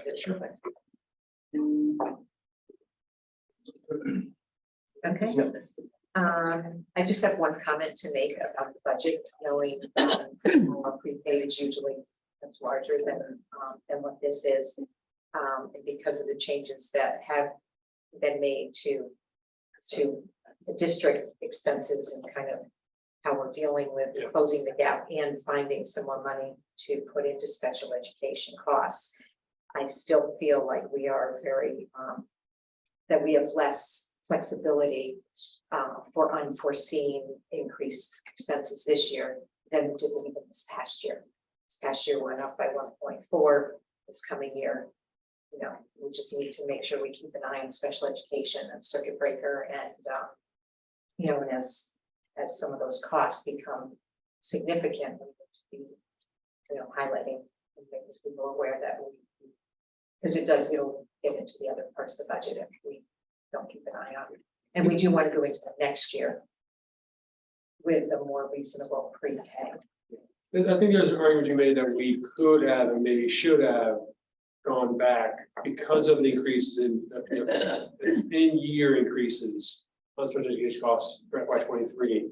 Perhaps it was argument made we should have gone back to the city. If we didn't, we managed with our own budget and are able to because of some of the increase we're getting circuit breaker reimbursement. But it does make next year very tight, and there is if the costs continue to go up and or we have more students who need really specialized services, there is a good chance we'll have to go back to the city or during the school year And that's because special education expenses are mandated. It's not something, it's not a choice we have. No, we need to and must support those special education students at the highest level in terms of their free and appropriate education in the restricted environment. But it's not something we can just not do. So, but that's a way of saying that our budget for next year will be very tight. And if the cost, if the in-year cost increase like they did this past year, or this FY23, we're going to really have to do some good work to make it. I think what might be helpful for that is at the DNF meetings monthly, just get an updated report on spending on that department. Yes, there's a page. So it Yeah. doesn't come to us 3 months later, you know what I mean? That's right. Just see if we can see the rise and fall. That's what I think. So with that objection, we'd like to take, we should probably vote the budget. Yeah, so the BNF subcommittee met on June 20th, and we had the same discussion, the same presentation. We're able to ask questions to the superintendent and CFO. And as a result, there was a motion to recommend to the full school committee to approve the fiscal year budget in the amount of $49,738,897. With the adjustments that were presented tonight, and I so move. Second. Any discussion? Okay, roll call vote, Maria? Mr. Minio, Yes. Ms. Prince. Yes. Mayor Verga, Yes. Ms. Watson. Yes. Chairperson Clancy and Mr. Melvin. Yes. Good work on budget. Thank you. Gary, if you listen. Thank you, Gary. Thank you, Secretary Tira. Thank you, Mayor John Dunn, Kenny Costa, and others. Always a tremendous partnership with the city. Really, I value and Gary values is how closely he's able to work with Kenny specifically, and the folks there, but also John. They're great partners. So thank you very much. Likewise. Yeah. Thank you. All right, so I'm going to give up some updates here. Back on the agenda. I guess we're on the agenda, but it's back in order. A few things to update you on.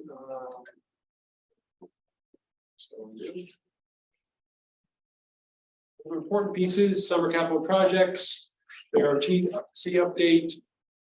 Then we'll go to the evaluation of me and then finish with the disposition of EPS and veterans. So bunch of things as you saw probably as you entered the high school. After a few years hiatus, DPW is leading an effort to replace, or it's commissioned an effort to replace the remainder of the lockers at the high school. These are replacing the old blue slim, pretty much not usable lockers, rusted awful with the great red ones we have, which are above and below, wider, you can actually fit a backpack. Kids don't use lockers a whole lot, but as you can see, having the lockers built in like this, actually remediation of that to make it just like the ceramic walls basically would actually be much more expensive than just inserting new lockers. So and also lockers look good; they're great color. Add some, but just it's completing a project that started before I arrived. At one point, thought we could do it during the summer of 2020. That was a busy summer. Everybody was home. Anyway, and another project that'll happen at the high school later this summer is replacing the flooring and the stairs. It's rubberized, sort of safety flooring, and it's coming up to places. And that's one of the projects that DPW has identified and work with the city to get funding. Mainly window door replacement is happening. This happened before any of us, I think, originally imagined. We thought this might be a couple years off, and it's happening right now. And so we see here, this is the cafeteria, an example of from the inside and the right, all the windows on the west side of the cafeteria removed. I mean, these folks started literally June 14th, so they've been at it for more than a week, more than 2 weeks now, I guess. And you can see the new ones are on the left there, clean and bright and brand new. Here's an example of the sealant they're applying. That's also the cafeteria windows. You see they're operating on both levels at once.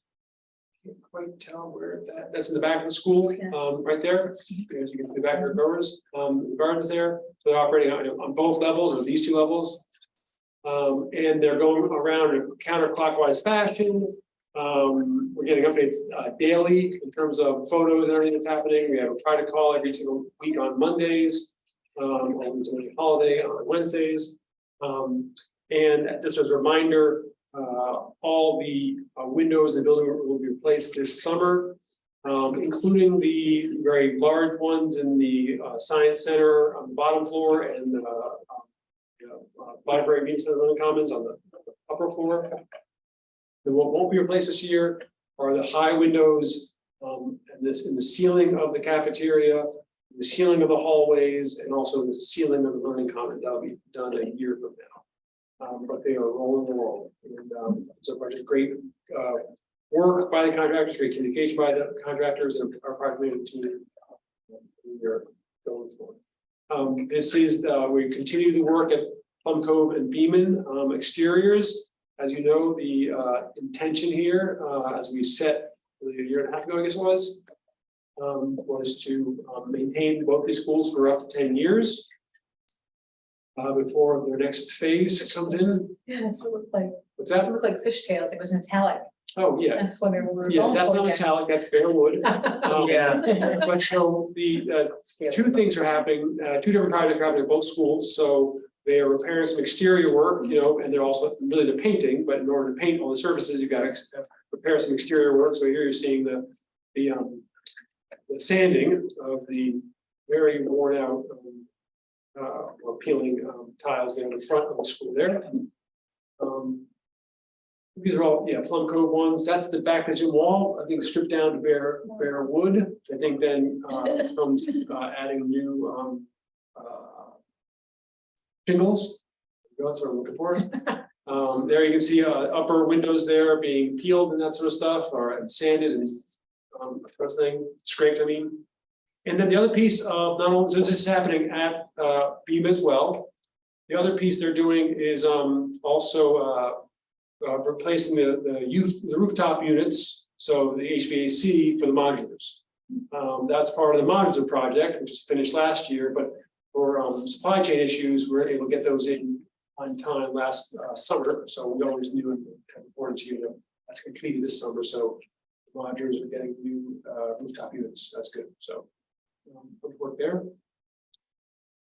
Katie Provo is on, and if she can unmute herself, she's going to give us. So now we're going to give you a quick up. Let me stop. Any questions on Beeman, Plum Cove, GHS, O'Malley? Glad to see it all going on. Yeah, it's a lot going on. Yeah. And on top of all that, as you can see out here, is they're cleaning schools and doing the floors and moving furniture in and out and sort of stuff. So just so much work in summertime happening with our facilities and support DPW. Now we're going to talk about summer learning, and first Katie Provo will go in terms of our summer learning for students with disabilities, and then Amy Pasquarello will give us an update on what's happening in general education. Okay, there you go. Sure. So our summer programming started this week and it's been off to a very successful start. This is an explanation as to why we provide the summer programming, and that our extended school year is for special education and related services that go beyond the calendar year for students with disabilities who require that in order to prevent significant regression. So this is the criteria that we look at when we make the decisions at IEP team meetings every year, is really looking and making sure that if we're recommending summer programming, that it's because the students will either significantly regress or take too long to recoup, or the severity of their needs is that of a nature that they really need the ongoing support throughout the summer. So you can go to the next slide and I can tell you about the programs. So currently our summer programs, they're running for 6 weeks from June 26th until August 3rd. We are closed for the 3rd and the 4th of July for the holiday. The majority of our special ed programs are located at West Parish School, and they're running from 8:15 to 12:15 Monday through Thursday. So we are fortunate to partner again with the Open Door, where they're providing a breakfast and lunch for the students on a daily basis. These are the variety of programs that we have that are at West Parish. We have our preschool program that runs Monday through Thursday. We have our Moderate Needs Learning Center, which is 2 days a week. We have a K-2 program that is Monday, Wednesday, and then 3 through 5 for grades 3 through 5 for Tuesday, Thursday. We have more of an intensive needs learning center program that's more for our students with autism and developmental delays and intellectual impairment that runs from Monday through Thursday, and that's 2 different classrooms. We have our social skills classroom that runs 2 days a week as well, and it's actually flipped so that our moderate learning needs students, if they're in K-2 and they need social skills on top of that, then they can come Monday, Wednesday for their academic, and then Tuesday, Thursday for more social skill development. So some students are getting a 4-day program and some are getting a 2-day based on their need. We have our language-based program that runs for grades 3 through 5, Monday through Thursday. Our life skills high school program is also located at West Parish, and that's grades 8 through 12. We do have an 8th grader that is, we have 8th graders that are embedded within that because they fit the 48-month within that same age range. New this summer is we have our transition program for students 18 to 22, and this is off-site. It's located at the YMCA and it's job coaching. So Heather, our transition program teacher, is really working with the students throughout the summer to continue with their on-the-job coaching, and they were able to secure a site at the Y for that. So we're thankful to the Y for that. And then we have our related services, which include occupational therapy, speech and language, and physical therapy, also located at West Parish. And then in addition to that, we do have academic tutoring for students at all grade levels, K through 12. This is located, we have some receiving services at Plum Cove, some at Beeman, the majority are at West Parish, and then our middle schoolers are at O'Malley and our high schoolers at the high school. And that is it for summer. Lisa Labella is our program director this summer. She is the adjustment counselor at West Parish. Transportation has been fabulous. IT has been fabulous. And I have to say, you know, we really have hit the ground running and everything's going very smoothly right now, despite all the rain. Any questions on summer, special ed summer programming? Thank you, Katie. It's a lot. Thank you, Katie. Thank you. And thank you for leading it. You and Lisa, thank you very much for leading it, and all the folks, all the staff and folks who are there every day. I ditto on that. We have a great staff there. Now we're going on to Amy Pascarella. Okay, so I'm talking about summer learning for both teachers and for our students. So I'm going to start out with some professional development that's happening in the district over the summer.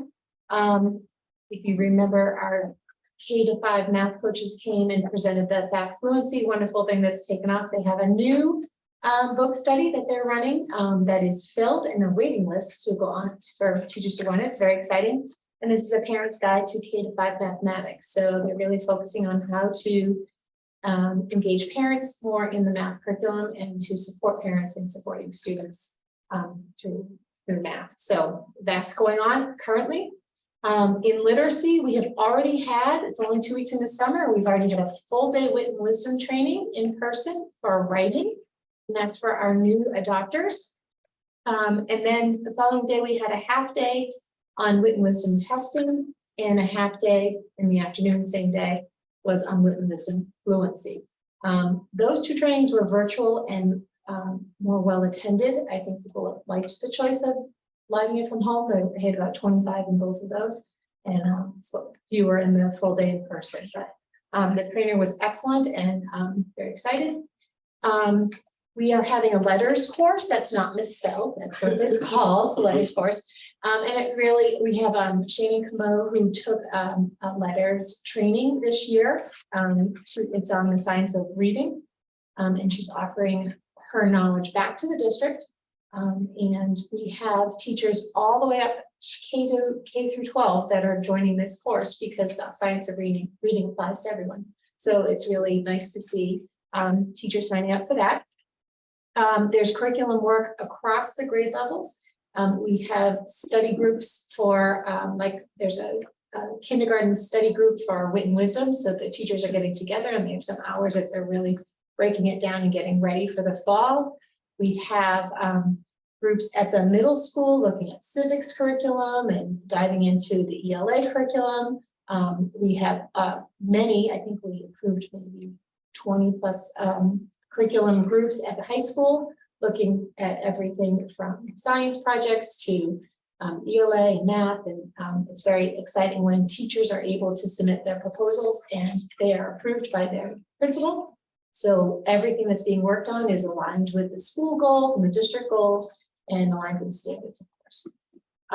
For science, our new science coordinator is very busy already. She is offering a professional development for both 3rd, 4th, and 5th grade, and it's to understand or unpack the first unit for each grade level, and several teachers have already signed up for that. She's also offering a science inventory and setup, so she's offering to go in and individualize with teachers and unpack the science curriculum and plan how it will fit in their classroom, because elementary teachers don't have a science lab. They have a classroom and they have to have their Wit and Wisdom up, and they have to have math, calendar math up, and they have to have all kinds of things. So she is going in for teachers that sign up to really unpack the curriculum and make a plan of how to make it sustainable and work within their physical environment. And there's many teachers signing up for all of those already. And then Katie's offering in special education a course on understanding autism. I believe the BCBAs are running that. And then she has a consultant that comes in and working with the special education team chair for some training that as well. So our teachers are on vacation, but they are still working hard and learning, and it's wonderful to see. And for our kiddos, our summer learning program is similar to last year. Amy Natola is running it, doing a fabulous job with the math and literacy program. This is essentially a tier 2 instruction. So students were recommended for this program based on their benchmark scores. And it is to prevent regression and to support students that need that extra repetition and practice. They will receive both literacy and math instruction. It is also located at West Parish Elementary School. It's from 9 to 12, Monday through Thursday. It's a 5-week program. Last year, we had 97 students in the program. We have 125. I'm hearing maybe one might have dropped out, 124 to 125. Late breaking news, that students in grades 1 through 5 that are attending the program. You can see the team that's there. New this year, last year we had an EL teacher to support students, but in addition to that, we added an EL classroom for newcomers. So these are students that are have like level 1 to 2 on the LEADA score, so they have low English, and they're specialized in the classroom to really gain their English skills. So that's an added benefit this year. And we are also collaborating with the YMCA. Not all students are able to do it. The YMCA has limited space for licensing, but there was a lottery, and 50 of the students go to the YMCA via bus after the program, and they spend the afternoon at the Y. We also have lunch provided through Open Door, just like Katie's program. And it's been being very successful so far. The enrollment increase, is that due to there's an increase in need or just an increase of people taking advantage of it? A little bit of people taking advantage of it. We added that extra classroom as well. Oh, right. Yep. Oh, sorry. Go ahead. Oh, You do have something else to say? No. Okay, knowing that we have this new East Veteran School going, is there any issues with, like, you know, or thoughts about, say, moving these programs? Seems like there's a lot of programs happening at West Parish. Yeah. Is it in your thoughts to maybe even move that over to the new school with greater capacity? It could be a consideration. The benefit that we have with the special education program and this program in the same building is they share a nurse. They have transportation goes to one place. Yeah. No, I'm just in general, like the whole entire concept of like summer learning and all these programs. To spread it out to the new building is a possibility. Yeah, that's one great. Decision for next year is not, hasn't been made yet. Yeah. Funding for next year has not been made yet, because this program is grant funded. Okay. And at the end of this meeting, I'm hoping you're gonna approve the grant that is gonna pay for it. Yeah, so awesome. But I think there is, as Amy just said, the real value in having all the programs at one place. That's what I'm saying, I'm like. But it could be at East Veterans instead of West Yeah. Parish, but having one place makes a lot of sense. But certainly now we'll have 2 schools that have the capacity to do them. Yeah, Right. yeah, yeah. So. Oh, yeah. And then at O'Malley, they have the O'Malley Academy, of course. But in addition to that, they have the Summer Boost, which is a program, it's a 4-week program, similar to elementary, where it serves rising 6th through 9th graders for students to get support in both ELA and math, and that's located at O'Malley, and it's from 8 to 1. And we have 4 ELA teachers for math and then some ESPs there to support that learning. They also receive the free breakfast and lunch from the open door. And then also going on at O'Malley is the O'Malley Academy, Summer Academy. Several opportunities there you can see where students can sign up for interest-based clubs or programs, and they're able to spend some time in O'Malley. This is used for all students, in particular those rising 6th graders. It's a nice introduction to the school. So there's a lot of opportunities for our middle schoolers as well. And you'll see particularly the carpentry, advanced manufacturing, all part of continuing to make sure students know about our programs at school. And I was able to go this morning with Maggie Rose for GF, and the kids were just so engaged in what they were doing. They were making lighthouses, the metal, the advanced manufacturing, using the tools that I'm not sure I would go, but clearly it's very safe what they were doing. But they were really engaged with it. So it was really great to see them in high school. This is the 6th and 9th grade. Yeah. Great. What's the moving up camp about? Moving up camp would be 5th graders going into 6th grade. They go to be into O'Malley and get experience the school, and it also helps them make that transition into the school. So they do activities, team building, and get into, how to navigate the middle school, those things. Yeah, try to relieve some anxiety. I know my son is gonna be like a little nervous about going to the next Well, level. Look to sign up for that. Yeah, I know. We got another year to, Yeah. for him to get used to the idea. Right. What's that? Okay, so one more thing, JRTC update. So been some changes here. Now, just as a reminder, on April 12th, James Cook was here. And I gave an update on some successes, but also some challenges. And just remind you, at that point, we had low enrollment in 1 instructor. So because of that, the program was placed on administrative probation. At the same time, though, we were confident on a number of levels, making proactive outreach for instructor candidates. We're doing that, and recruiting in a variety of ways. Active and expanded recruitment of O'Malley students. There was also, wasn't our decision, but it was a system-wide decision with ROTC, shifts in uniform requirements. We thought that would, loosening up those uniform requirements would also actually help recruit students in 9th and 10th grade. And then also as a backup plan, you remember, we talked about pursuing the Navy National Defense Cadet Corps.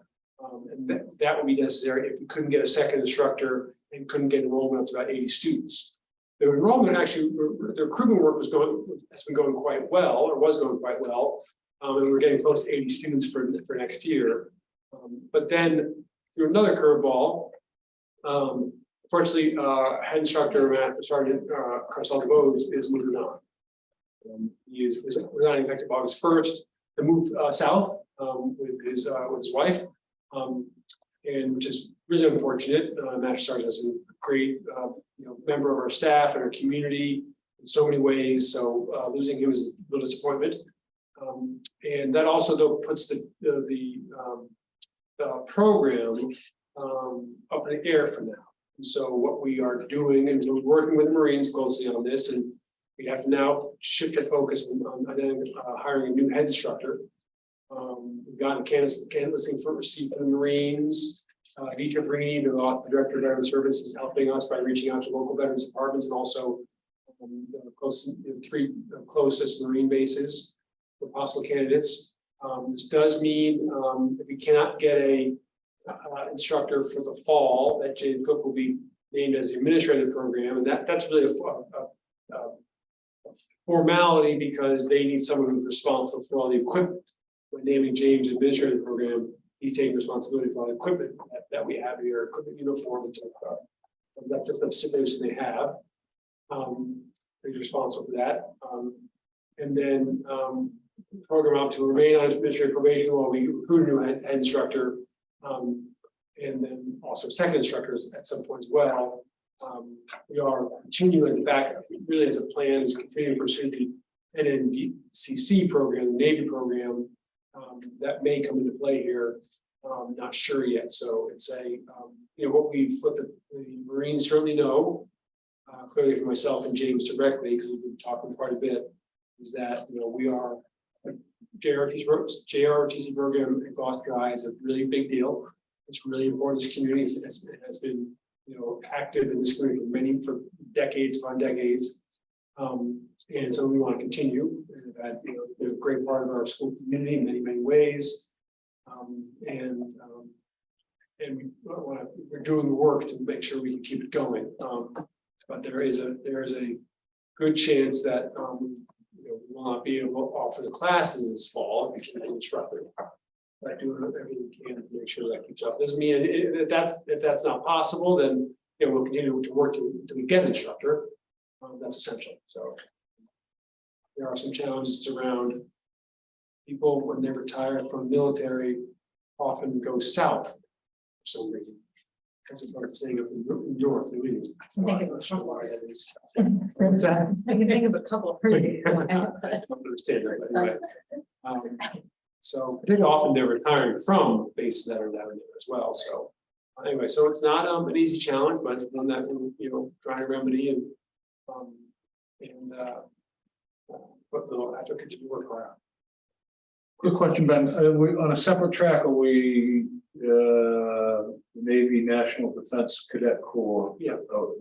Does that also involves having some sort of leadership? Yeah, we have to have an instructor. There's a number of advantages, not advantages, but positives about having the Navy program. One is it only requires one instructor, okay, and that was helpful,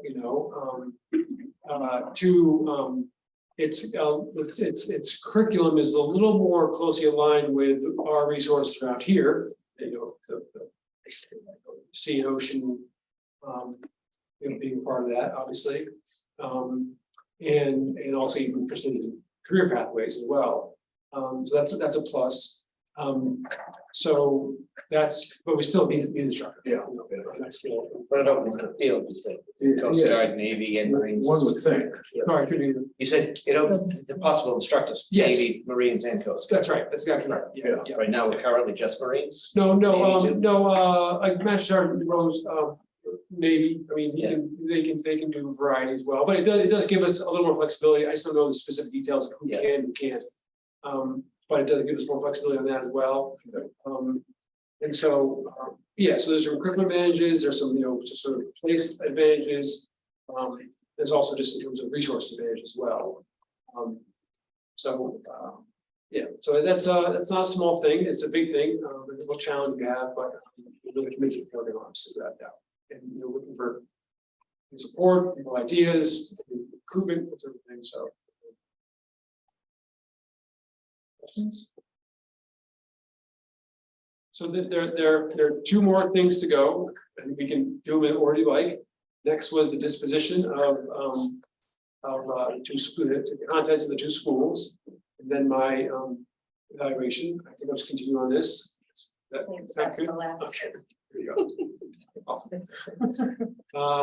I share with you disposition timeline. This hasn't changed in any substantial way. And then we went over again at B&F. So we're really here at June 28th, so at the bottom here. But all this stuff has already happened. I'll show you some pictures, and you have the inventory lists for both schools, with you. We'll get to those in a moment. We have to look over those. But we've done all the pieces on the principals going there. Principals identified a lot of items they could take. Those have been moved to the schools. So all the things that we wanted, that the school wanted, have been moved out. Okay, we wanted or needed, had any need for. So all the things that the schools needed, that we needed, have moved to other schools or out of the buildings. City department heads came in as well. And those have been moved, but they've identified what they want. I don't know. Purchasing has also identified anything that's above $5,000, and that can be like an individual item, like some refrigeration unit, or that could be like a combination of items, like a whole set of desks, a whole set of chairs, that sort of thing. Okay, I think that done 15 things across the two buildings that would be, and those will be up for auction. They'll also auction off things like, I mean, like I said, like classroom sets of desks or that sort of thing. I'm also going to reach out to local school districts, superintendents, see if they need any of these things that we have, that sort of thing. So now we're here. So the city then takes over if you vote tonight to declare all the items surplus and no value to the schools, and the city takes over from here to do the online auction. And then those items are removed as well. That auction is from a public auction site online. It's an online auction type of thing. Once that's taken care of and any items taken out, the one question has been it's raining again. One question has been like this: the auditorium seats at East Gloucester, those can be auctioned off in pieces or parts or all of them, that sort of thing.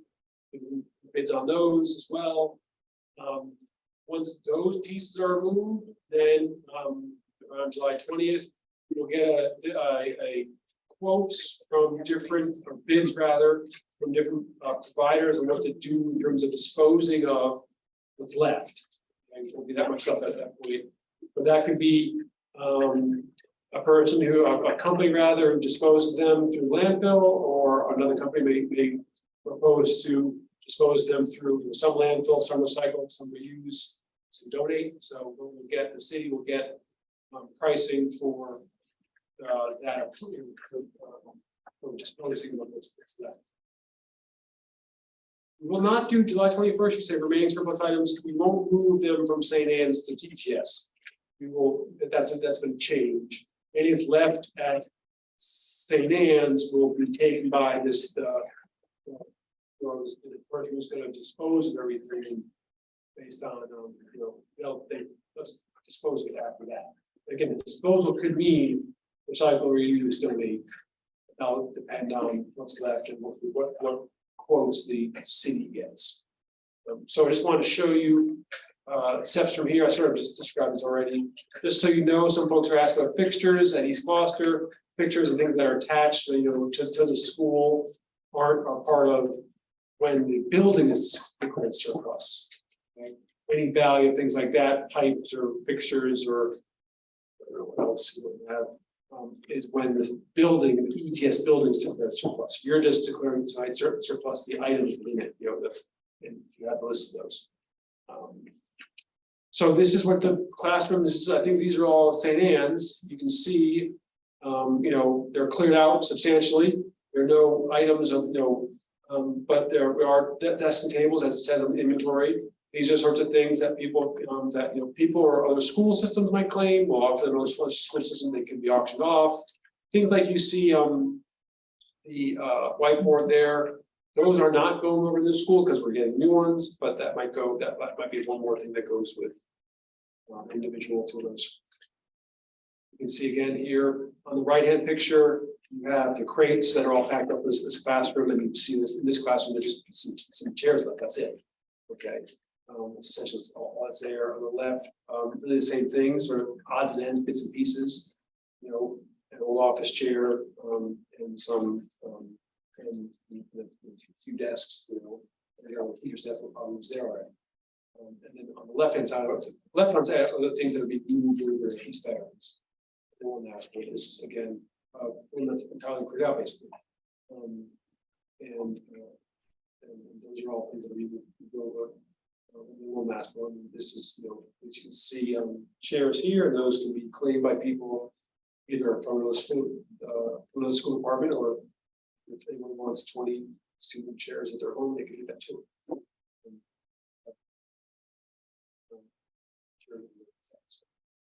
Any questions about anything you see there? I will say one last thing on the inventory list. You see that there's some air purifiers. Those will be taken by us and used other schools. So I saw the list this morning and asked Matt and Christiana, we're already on top, we already know where they're going, but they're staying with us. So that's the only piece that we'll note there.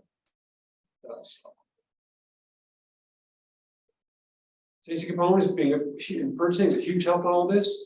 Really making sure we're following the rules, also asking lots of questions with clarity on things, and also keeping a great job of keeping us informed, as well as the folks who are helping us with all. I mean, there are big parts as well. So. Good question.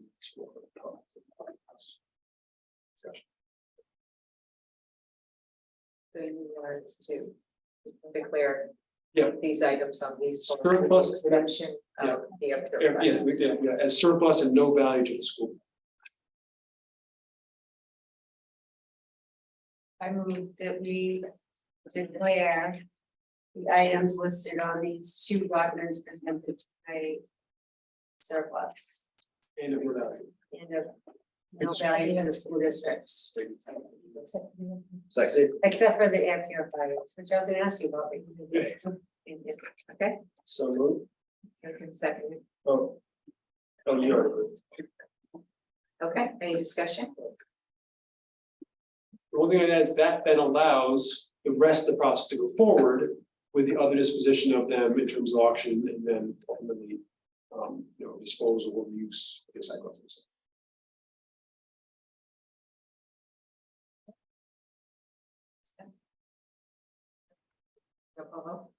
Mr. Minio, Yes. Ms. Prince, Yes. Mayor Verda, Yes. Ms. Watson. Yes. Chairperson Clancy. Yes. Mr. Melvin. Yes.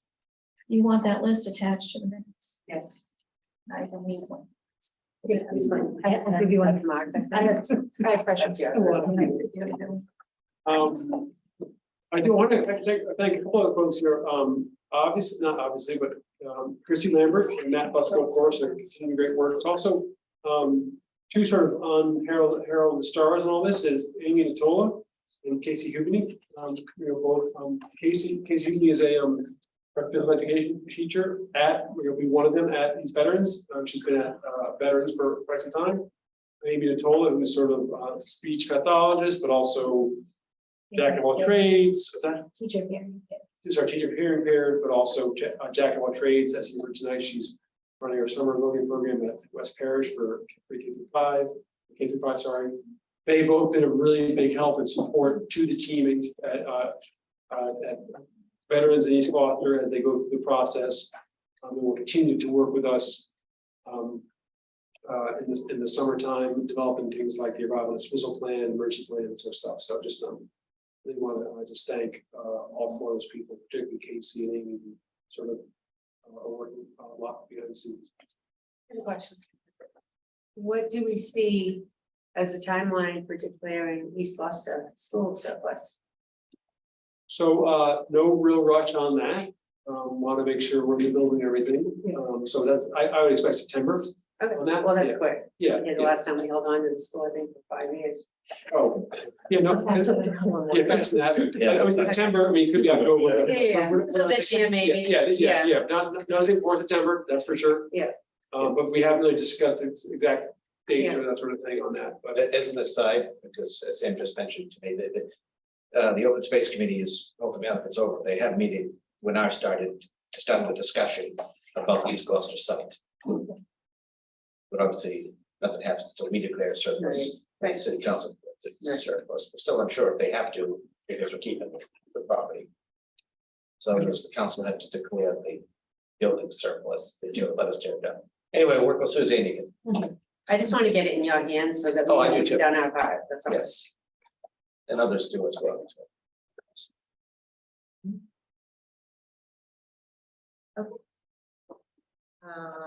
Next item of business is the subcommittee report from the Building and Finance Subcommittee meeting of June 20th, 2023. I'll turn it over to Melissa. So you can turn it over to me, but I'm not gonna be long because we already discussed 99% of this. We discussed the budget, the transfers were on the consent agenda, the furniture we just did. We did not do the DPW MOA at our meeting. We got the O'Malley window project update from the superintendent. I think the only thing left is the community eligibility provision agreement food service. And we got a very quick report saying that we hope that lunch is free again next year. We're anticipating that it's gonna be free.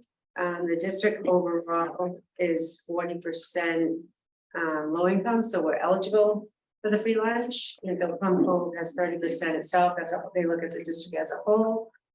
We do have the CEP program, which we have to look at, do our reimbursements match expenses? So that's a consideration we have to look at if we go that route. Very quick conversation, didn't really amount to anything other than just to get an update that we anticipate that lunch will be free next year. So fingers crossed. And other than that, all other matters were already discussed. Okay. All right, so we will move on to the superintendent's evaluation. We get the acceptance of the grant out. I was gonna say, we can do that. Sure, let's accept the grant. Summer program already started, so. Okay. Under action, we have, I move that we accept the grant for the development and expansion of high quality summer learning in the amount of $50,000 to the Gloucester Public School District. Second. Okay. Moved and seconded. I guess we know all what it's going towards. That's great. Okay. Roll call vote, please. Mr. Minio. Yes. Ms. Prince. Yes. Mayor Verga. Yes. Ms. Watson. Yes. Chairperson Clancy. Yes. And Mr. Morgan. Yes.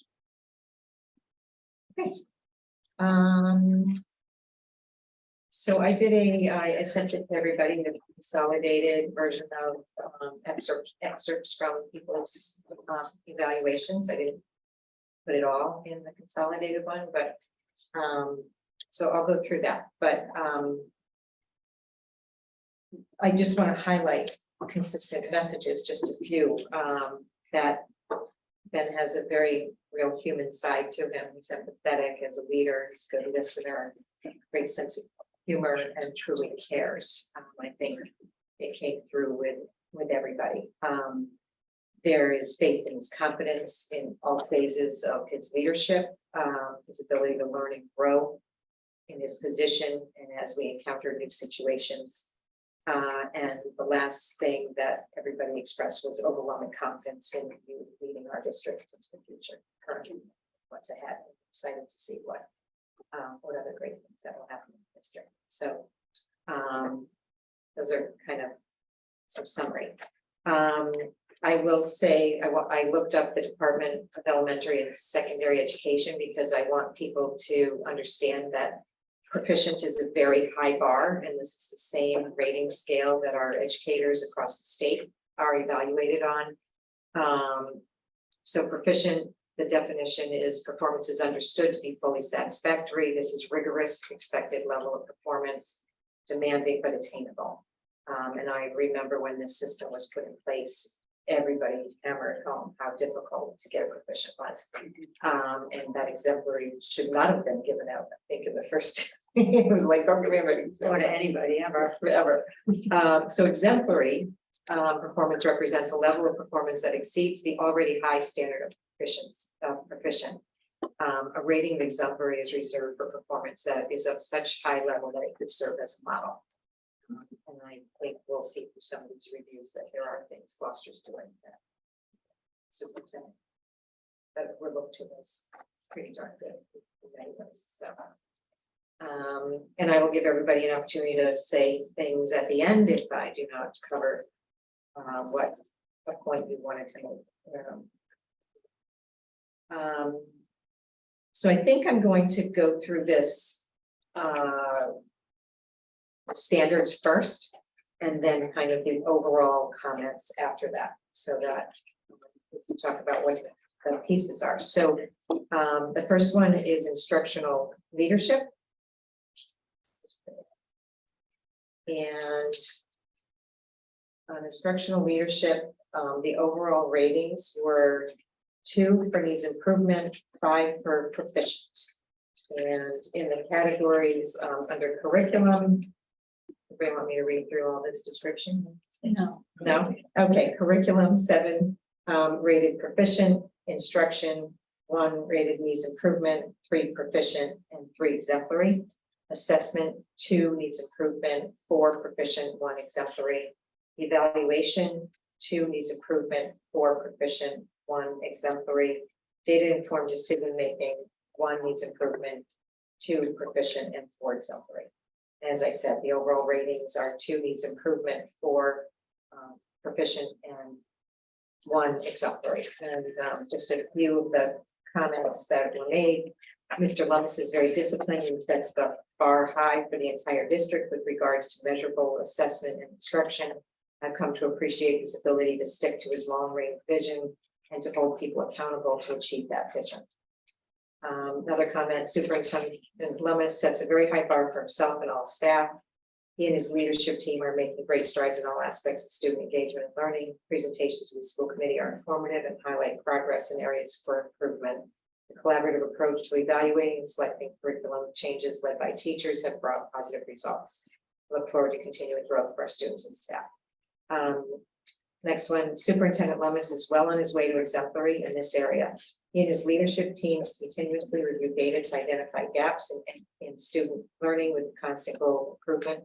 It is very exciting to see new curriculum unleashed to our students across the grades, and enthusiasm from staff is beyond exciting and look forward to future data presentations to see student growth.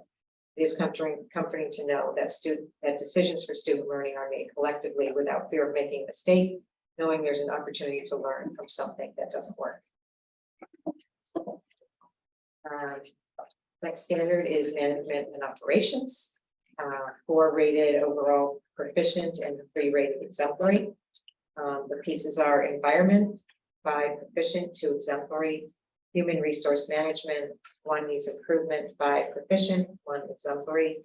Scheduling and management information systems, 6 proficient, 1 exemplary.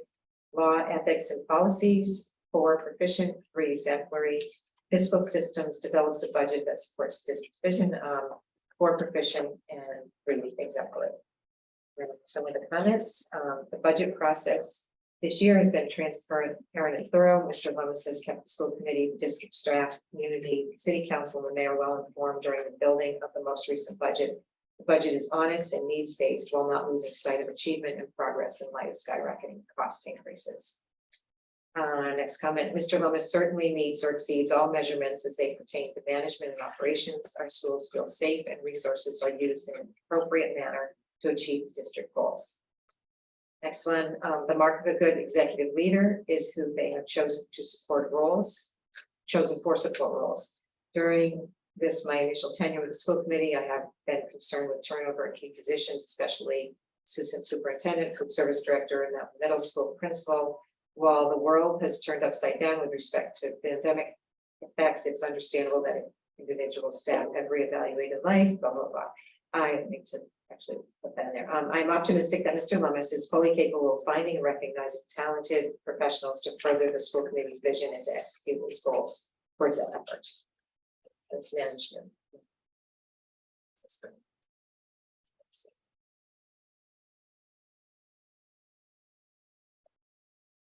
Family and community engagement. For overall, all 7 of us rated proficient. First category is engagement, 4 proficient, 3 exemplary. Shared responsibility, 7 proficient. Communication, 6 proficient, 1 exemplary. Family concerns, 2 needs improvement, 4 proficient, 1 exemplary. Comments on this, I've received feedback from parents who find Mr. Lummis is accessible and quick to listen to family concerns in a respectful way. Families feel understood and heard. There has been less need to communicate as regularly with families since the waning of COVID-19. I encourage Mr. Lummis to continue to find reasons to say hello to families via email or newsletter more regularly. Next comment, the addition of a communications coordinator to facilitate timely communication about what's happening in all of our schools has been a very positive development. But there is need for improvement district-wide on how much parents know about what is happening in schools and with their children. Last standard is professional culture. And the overall ratings are 4 proficient and 3 exemplary. First indicator is commitment to high standards, 3 proficient, 4 exemplary. Cultural proficiency, 1 needs improvement, 4 proficient, 2 exemplary. Communication, 1 proficient, and 6 exemplary. Continuous learning, 6 proficient, 1 exemplary. Shared vision, 3 proficient, 4 exemplary.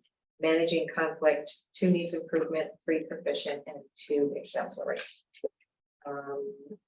Few comments on this. I feel that Ben continues to move our district forward in positive ways. That said, there's a clear need for improvement in cultural sensitivity among staff, fosters diverse community with cultural, religious, and ethnic differences. GPS staff does not always respond to student differences in ways that are caring, effective, and lead to our shared goal of improved sense of belonging. I hope that Ben will continue to lead our staff towards a much more careful attention to diverse traditions, holidays, and cultural sensitivities. Next comment is Superintendent Lummis fosters a shared commitment and environment of high expectations and student achievement, knowing he requires collaboration from Gloucester Public Schools district employees. He empowers teaching staff to implement new curriculum and other programs to raise the bar of educational opportunities, providing support for those that struggle the most. His relationship with the school committee is very transparent, open, and often challenges the boundaries we are comfortable in. Building the East Veterans School brought much conflict within our city, but through patience, understanding, and allowing the opponents to be seen and heard, a new educational institution is about to open, providing students with safe, state-of-the-art, modern facility where more teachers can now collaborate on a daily basis. I have seen the most growth from Superintendent Lummis in this area and impressed with his outcomes over recent years, most impressively this last year. So those are the standards, and a reminder, this is the same form that teachers use. So, and teachers don't have to sit here in front of us and the camera evaluation. That would be the only thing I would change about this evaluation process. It's just how public it is. Documents fine, but sitting there must not be very, very fun. Okay, then we have assess progress towards goals. And I will read each goal. The first one is leading for the long term, building capacity and collaboration of the school and district leaders to focus on long-term priorities for improving student learning, instruction, academic achievement, professional development operations. The ratings are some progress, 1, significant progress, 1, met is 4, and 1 is exceeded. So those are that's the scale for that. Goal number 2, complete the development of and operationalize Gloucester Public Schools 3-year plan for ongoing improvement. All instructional, budgetary, and resource decisions should be guided by the priorities, goals, and actions of the plan for ongoing improvement. Integrate the goals and actions detailed in the plan for ongoing improvement into the daily work of our schools and departments. Ratings are 1 is some improvement, significant progress is 1, met is 4, and 1 is exceeded. Goal number 3 is building the East Veterans Elementary School. Continue progress of bringing the school to substantial completion on budget and on schedule. Significant progress is 1, that is 2, and 4 rated exceeded. Facilities and capital planning, a multi-year capital and facilities plan is in place that is revised annually and allows the city, Department of Public Works, and schools to effectively maximize facility lifespans by maintaining building infrastructure through regular maintenance, repairs, and upgrades. 1 is needs improvement, 5 is I'm reading from the wrong scale, sorry. 1 is significant progress, 5 is met, and 1 is exceeded. Make sure I have these titles crossover. Operations supports the ongoing improvement in the use of regular and documented systems across the operational areas of budget and finance, human resources, safety and security, and communications. 2 is significant progress, and 5 is met. So those are the assessments of goals.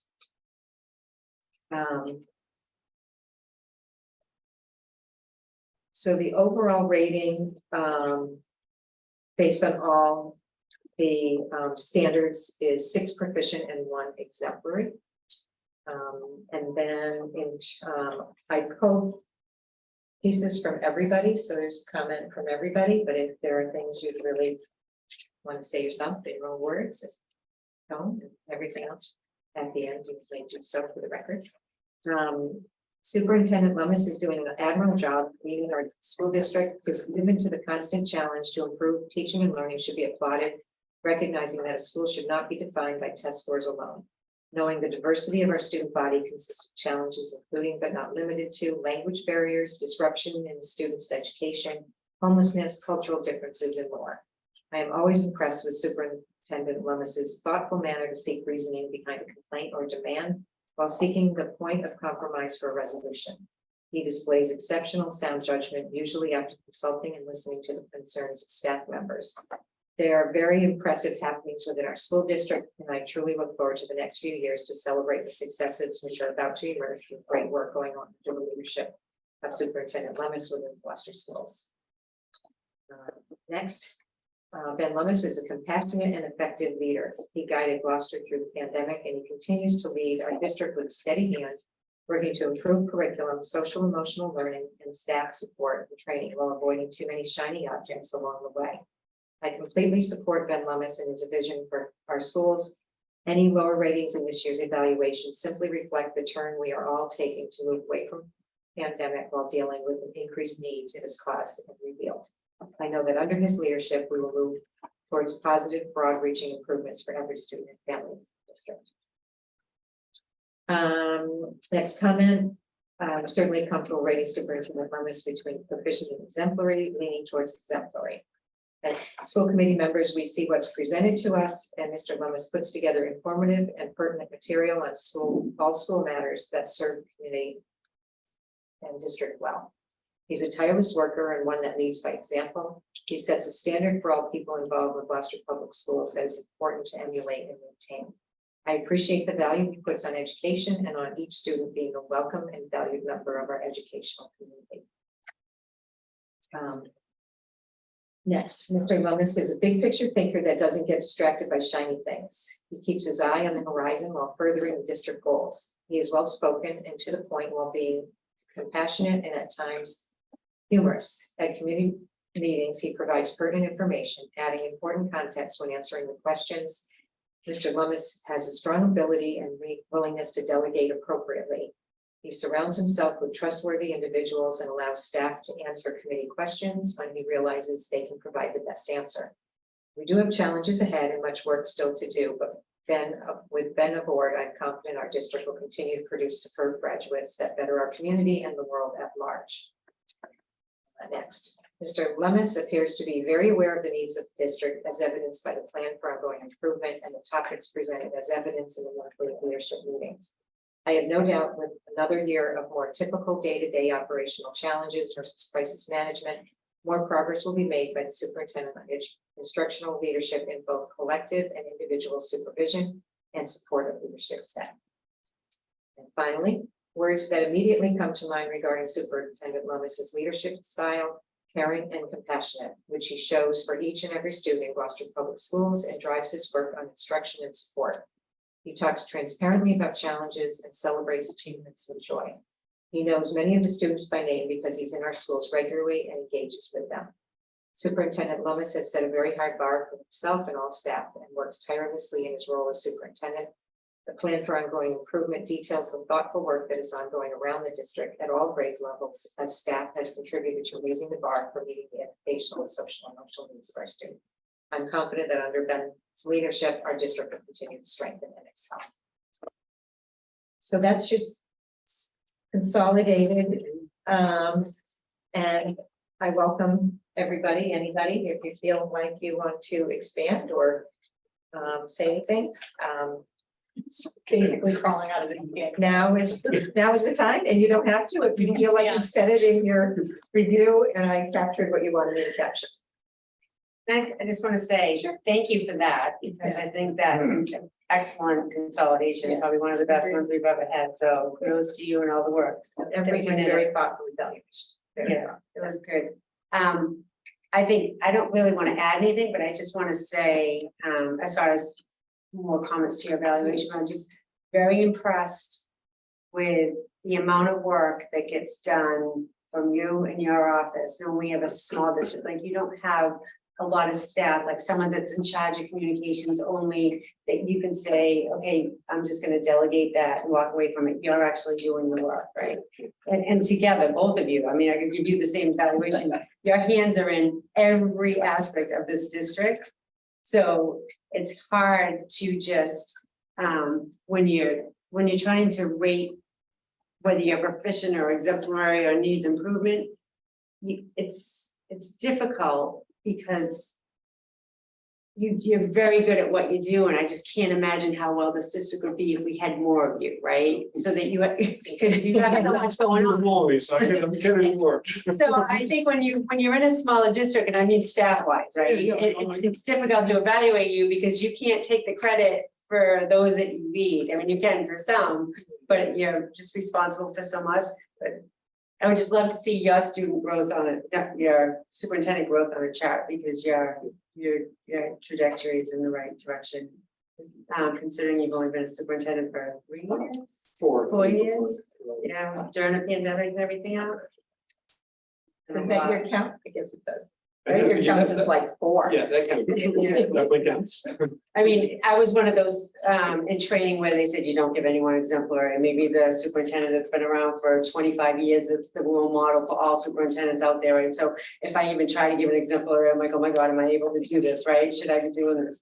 Because we have to reflect on our teaching staff getting evaluated in the same way, and we want to think that they're all exemplary as well. So it's kind of like you have to pick and choose the strengths there. And just very impressed overall, and I enjoyed doing this evaluation for you this year. Thank you for all your hard work and your team, right? You're a team. It's team. It's It's a team. You know that. Yes. So that's for sure. Huh? Gonna be funny, you know. Please. I feel like I'm at a funeral. Just echoing what Melissa said, I think it's okay, you know. Common thing is, don't give anybody exemplary, but I think it's okay to give people exemplary. I love people to do their jobs well. I love to see people do things really well. And then I appreciate that. And I certainly feel that way about Ben and the work that you've done and your team. I think that your team is good. Leaders always surround themselves with really good people and people that also do great work. You've done that. I'm just so positive about the direction of the Gloucester Public Schools, the direction that we're going, and the people involved in the overall system and with your leadership. So, and I just appreciate you as a guy and man, and you've done a wonderful job. So keep it up. Thank you very much. I think I only chatted with you maybe a couple times before I got sworn in as mayor, because I wasn't involved with city government until we came along. And thankfully, because I was involved in COVID too. But it's not about me, it's about you. Planning your part. And but I've been learning on the job, and I've appreciated getting to know you and working with you. And I think our schools are in really good shape, that there's always room for improvement in every aspect of every part of our lives, but we are headed in the right direction. There's obvious progress that's been made in 4 years you've been here, and I see more progress on the horizon. It's all because of you and the people you bring in behind you, and the team effort that's happening right across the board. So thank you. It's only been 3 years. 3 years. Feels like It's a leap year. it's like 5 or 6. Thank you, Mayor. It's been a pleasure to work with you. As you know, I really enjoy working with your team. You have a great team as well, and I never for a moment take it for granted that the schools in the city or schools in town, just get along as well, work as well as we do. It doesn't happen. It happens the other way in a lot of places, and so it's a big deal. So I really appreciate it. Thank you. I mentioned this to Ben individually earlier, but when we were doing interviews, all of us asked you if you were going to move to Gloucester. We put a lot of pressure on you, I think. Couldn't really say no to the interview process. I get it. But not only have you moved to Gloucester, I don't know if any of you know, Ben ran the 5K, the Fiesta 5K, and Second year twice, in a second row. year in a row, and walked in the entire St. Peter's parade holding an oar. I didn't see him, my husband pointed him out, I'm sad that I didn't see him, but, Get the lobster. I would say Ian signing up for the lobster trap. Okay.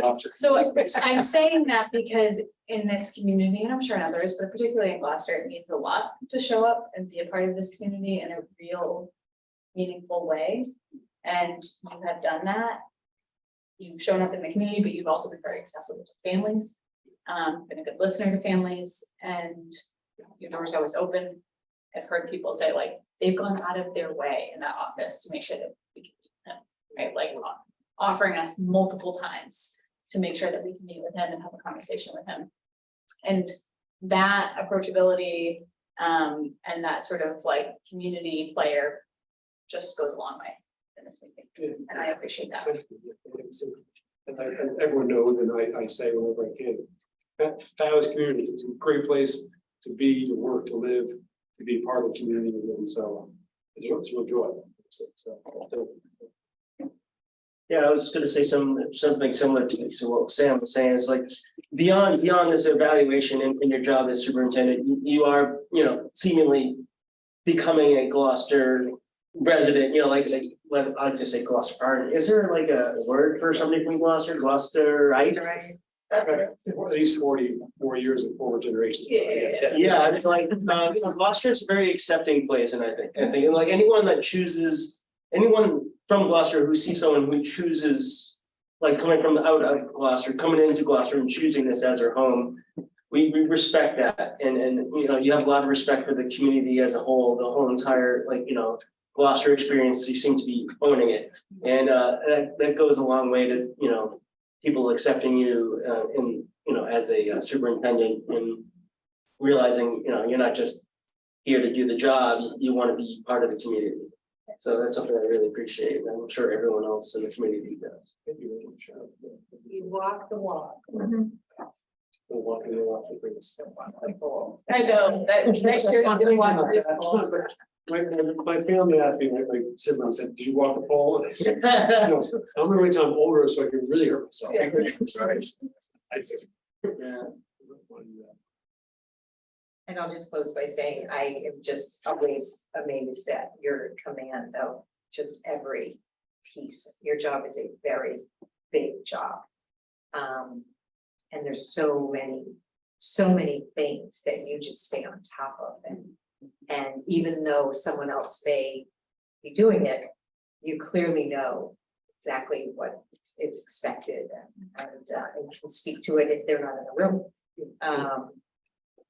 All sorts of things, grease traps, and you can really like chalk up a storm about things that who would know that you should know those things, right? There's just some things, but I just have enjoyed having you as our superintendent, because I just see this this person that has embraced our schools from day one. I mean, I through the interview process, just the care of which you talked about, the importance of each student, learning the way they need to learn. It came through, and it's continued, in every aspect of what you do.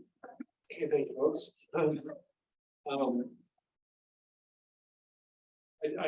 Folks mentioned that I'm a good communicator and writer and sort of stuff, and I'd say, like, the comments that you put and that you read, Kathy, are the same way. I mean, well written and really say a lot. So thank you. I was talking to Mike Gaffney earlier today, or maybe yesterday, and he knows he's covered cities and towns, a lot of different ways, and it's like, Ben, there's no other position that I can think of that has a public evaluation process like this, other than superintendent of schools, right? Which is mildly uncomfortable, just for the record.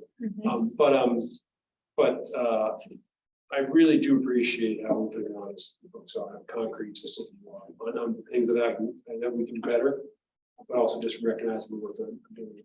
I feel we should read this before I go to bed most nights. It'd be helpful. It's a reminder, but as I've said before, it's a joy to be here. It's a lot of work, obviously, but it's the right work for me. And I hope, and by the sounds of it, seems like it's the right work for the district and the schools. And that I appreciate it. I just really appreciate you both being open and honest about it, about my work. It means a ton. You know, I will say this is, when putting together the evidence and documentation, I do think that this has been a pretty remarkable year, and we've together accomplished a whole ton. You know, the plan of ongoing improvement is not even a year old, you know, and you know, the attendance zones and then the school building, and that doesn't even begin to talk about the curriculum and sort of stuff, but you guys are great partners in that. I just appreciate being here in Gloucester and working for this community, and with this community. I just think it's a place that really cares a ton, and I take that seriously, as I think you know. Part of taking it seriously is knowing that we got more work to do. You know, we saw tonight, Amelia needs to, Amelia, you know, really is working on it, needs to continue working and getting better.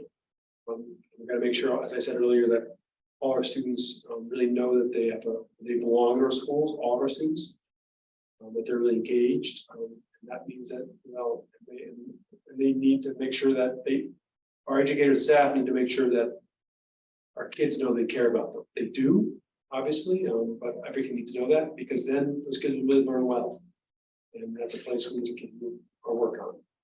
And I'm really hoping, as someone said tonight, that there'll be just sort of the standard management leadership challenges this upcoming year, because we do need to, you know, coming out of the last few years now can really, you know, focus even more directly on things that will make, you know, learning and academic achievement really happen. And they happen when kids are really taken well care of and really loved. And we're all capable of that, and I think we all want to do it. And so there's more and more good things to come, which I'm excited about. So, thank you very much for tonight. Thank you for your support. See you new goals and all that. No, yes, I know. December goals. Goals in August, you got it. Okay, someone want to make a motion to approve the superintendent's consolidated evaluation? Someone.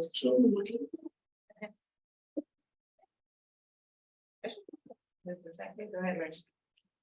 Mr. Vinius. Yes. Ms. Prince. Yes. Favor. Yes. Ms. Watson. Yes. Chairperson Clancy. Yes. Mr. Melvin. Yes.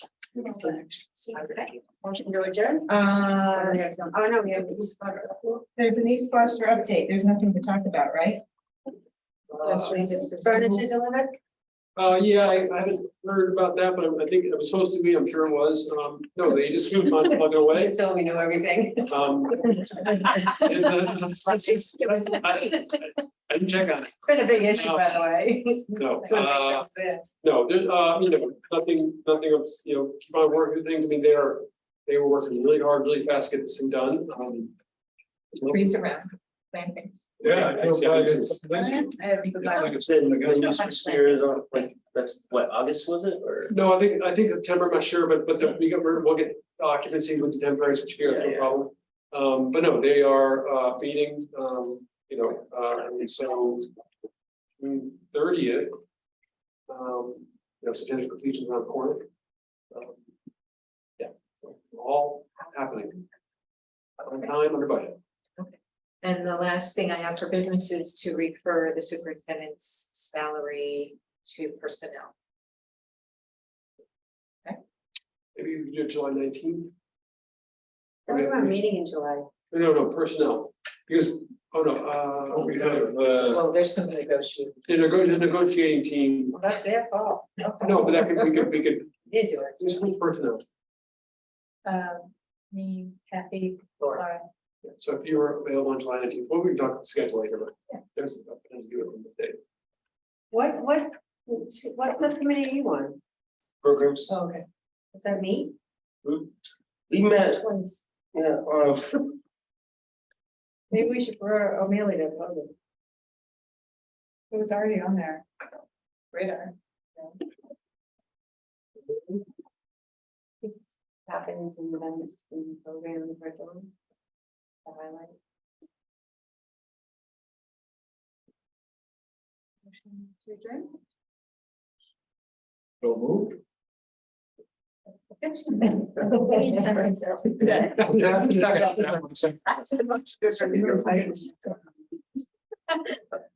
Ms. Minio, Yes. Ms. Prince, Yes. Dave Barda, Yes. Ms. Watson, Yes. Jefferson Clancy, yes, and Mr. Holland. Good night, everyone. Oh my God.